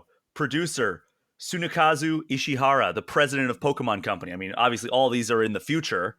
And then composer Junichi Masuda, aka the man in charge of Pokemon today and the composer of the first several Pokemon games. So there you go. Go check out Yoshi. That's a great pull. It really is. I knew weird pull. it's a great one. It's a good puzzle game. Like, I've played that one before. I knew there was a Yoshi game that was made by Game Freak, but I forgot if it was that or Yoshi's Cookie for SNES. But no, it was in fact Yoshi for NES. Yep. We have one game that overlaps. Ooh, I'm so excited. Because I did not abide by the no Mario, no Zelda rule. But which Mario and Zelda games would be on your list if you did not abide by that? Oh, I can't pick like one. What a horrible hard question. I know you did it too. You picked your top 5 too. I don't know. Zelda 2, The Adventures of Link? What? Maybe? I don't know. Wow. I'm old school. But also like Mario Kart 64 or Super Mario World, or I don't know. There's so many I can't pick. That's also part of why I was like, I can't put Zelda and Mario on this list. Well, it'll also dominate. Like, last week we did top 5 superhero games of all time, and it was like, I could just put all the Spider-Man and Arkham games on here, and that would be a list. The Arkham games are great, yeah. They're both so good. Those are 2 of my favorite franchises of all time. But like, it's like, for the sake of having an interesting list, I limited myself, and that's what I did here. So, number 5, Donkey Kong Country. Ooh, yes! So Donkey Kong Country is a really important game to me because my dad traveled a lot when I was a kid. He traveled every single week. He would leave Monday morning, come back Thursday night, and when he would come home, we would play Super Nintendo, and it was either Mario World, Mario Kart, or Donkey Kong Country. And Donkey Kong Country was the one that we really bonded over. I mean, Mario Kart too. One of my fondest memories is my dad waking me up when I was like asleep on a school night at like probably 1 a.m, and he woke me up to tell me he beat Rainbow Road on 150cc. That's amazing. Yeah. So, but Donkey Kong Country is the one that I think that like sticks out the most to us. We still play it when I bring the Switch home for when I visit them out in Pennsylvania. Number 4, Pokemon trading card game on Game Boy Color, because Okay. there's no mainline Pokemon games on Switch Online, but Pokemon trading card game is such a fun game. It's a full-on RPG, but instead of catching Pokemon, you're collecting Pokemon cards. It's so good, unbelievable. You're battling gyms. It's just it's fantastic. It's just a full-on Pokemon RPG, but you're collecting Pokemon cards. And it's like Yu-Gi-Oh meets Pokemon, essentially, if you want to like build out like a storyline there. It's so much Maybe fun. that's when I got introduced to the kiddo. That would be a good one. I mean, it's as Okay. long as he doesn't mind some outdated Game Boy Color graphics. We'll But see. yeah, and it's the base set too, so like it's not a whole lot. It's not very overwhelming. Number 3, Super Mario Advance 4, Super Mario Brothers 3, the most confusing title of all time. But the reason is Super Mario Brothers 3, one of the greatest games of all time, right? Facts. Super Mario Advance 4, the Game Boy Advance remake of Super Mario Brothers 3, adds exclusive e-reader levels that you could only get on the Game Boy Advance if you bought the e-reader and scanned special cards to obtain these levels. The Switch Online version and also the Wii U Virtual Console level has them all included as part of that because they know nobody's going to go out and buy an e-reader. So they're also very hard to find now. Yeah. So you actually get exclusive new levels for Super Mario Brothers 3 in this version. So it's like, yeah, What are the new levels? I think there's like tens of new levels, like dozens of new levels Wow. designed by Nintendo, and apparently they're all very good. I've only played a few of them, and those were fun. But like, yeah, they're all new levels created by Nintendo in Super Mario Brothers 3. Amazing. So yeah, that's why that gets a spot on this list over the Mario All Stars version or over the NES version. Even though I do love the Mario All Stars package. Number 2, Legend of Zelda: Ocarina of Time. Like I Ugh. said it before, it's my second Yep. favorite game of all time. Yep. It's still so good to go back to. And then number 1, I bet you can guess what it is. Super Mario World.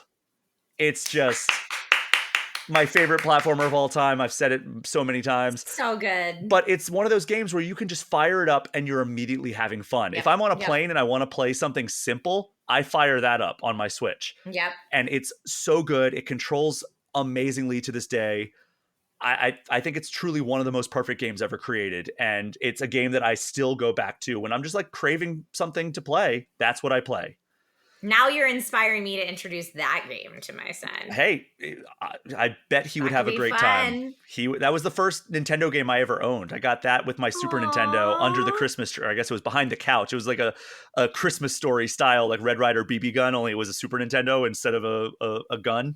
So, I love this. I love this so much. all right, Trisha, that brings us to the final segment of today's episode. eShop Gem of the Week gives you a chance to shout out a game that you think deserves a little bit more shine on the Nintendo Switch eShop. What is your eShop Gem of the Week? I'm going with Celeste, a 2018 platformer from Maddie Makes Games. I first got turned on to that indie studio from Towerfall and then was like, ooh, what else are they making? And I fell into this gem of an indie game called Celeste. It is available on the Nintendo Switch eShop, and it's the platforming controls I feel like are very simple to pick up, but difficult to master. So it plays very well on the Switch, and the story itself, the platforming does get very challenging. So putting it out there to anyone that's thinking about picking it up, if you don't like challenging platformers, you're going to have a hard time. That being said, they have some great accessibility settings for folks that need extra help. But the platforming intentionally gets more challenging as you go because there's storytelling purposes that aids very nicely. And I don't want to go into any more than that because I don't want to spoil it for anyone that hasn't played it yet. But it is a brilliant game. It looks beautiful. The soundtrack is amazing. And yeah, I recommend it to anyone that hasn't picked it up yet. Absolutely. An amazing modern platformer with retro sensibility. Mhm. Like you said, it's easy to control, but those levels get very, very challenging, especially if you're getting the collectibles. And I had to nope out on the collectibles pretty early because I was like, there's just no way that's going to happen. And I'm in it for the story. and the But I'm story, looking, yes. and right now on the eShop, it's $19.99. Yeah, it's That's a win. it's definitely worth that $20. And I'm somebody who likes to use his platform to advocate for mental health, and Celeste has a fantastic story. Like you said, we're not going to spoil it, but it does do a great job of handling issues of mental health, and I very much recommend you pick this up. Fantastic platformer, great pick. It came to Switch in 2018, and yeah, if you haven't played it already and you love platformers, I mean, this is the next game you should play for sure. So thanks so much for sharing that eShop gem of the week, and thank you for joining me for this episode of All Things Nintendo. Yes, thank you so much for having me. This is so lovely. I love that you have this show where you just get to chat about Nintendo fandom, about Nintendo news. This is amazing. So I cannot wait to listen to all the future episodes. I know this show is still pretty early in its existence in its current form. In its current form, yes. In its current form, we'll see where it goes from here. Well, we're on episode 131 right now, so we're Overall. but yeah, this is only the second episode since going independent. So you were very high on the list when I was like, all right, I'm taking the show independent. Who do I want to have on? I was like, well, Trisha, obviously. So I really appreciate you taking the time out of your evening to chat all things Nintendo with me. Thank you for having me. And thank you so much, everyone, for listening. Do me a favor, if you haven't already, throw All Things Nintendo a 5-star review and hit that subscribe button. If you want to get any questions or comments in, you can get in touch with me at brian@allthingsnintendo.com or hit me up on social media at Brian P. Shea. You can also join the Game Informer community Discord, which is a perk for subscribing to our Twitch channel, even just for 1 month. And a reminder that Game Informer now has a standalone subscription plan that you can get your print issues delivered straight to your mailbox if you live within the United States. 10 issues shipped straight to your door for less than $20 before tax. Trisha, where can people find you online? Online, you can find me either at my full name, Trisha Hershberger, on Twitch or YouTube, or at That Girl Trish with no I in the girl. So it's just that GRL Trish on all the other social platforms. That is our show for this week. Thank you again for listening. Take care. We'll see you next time.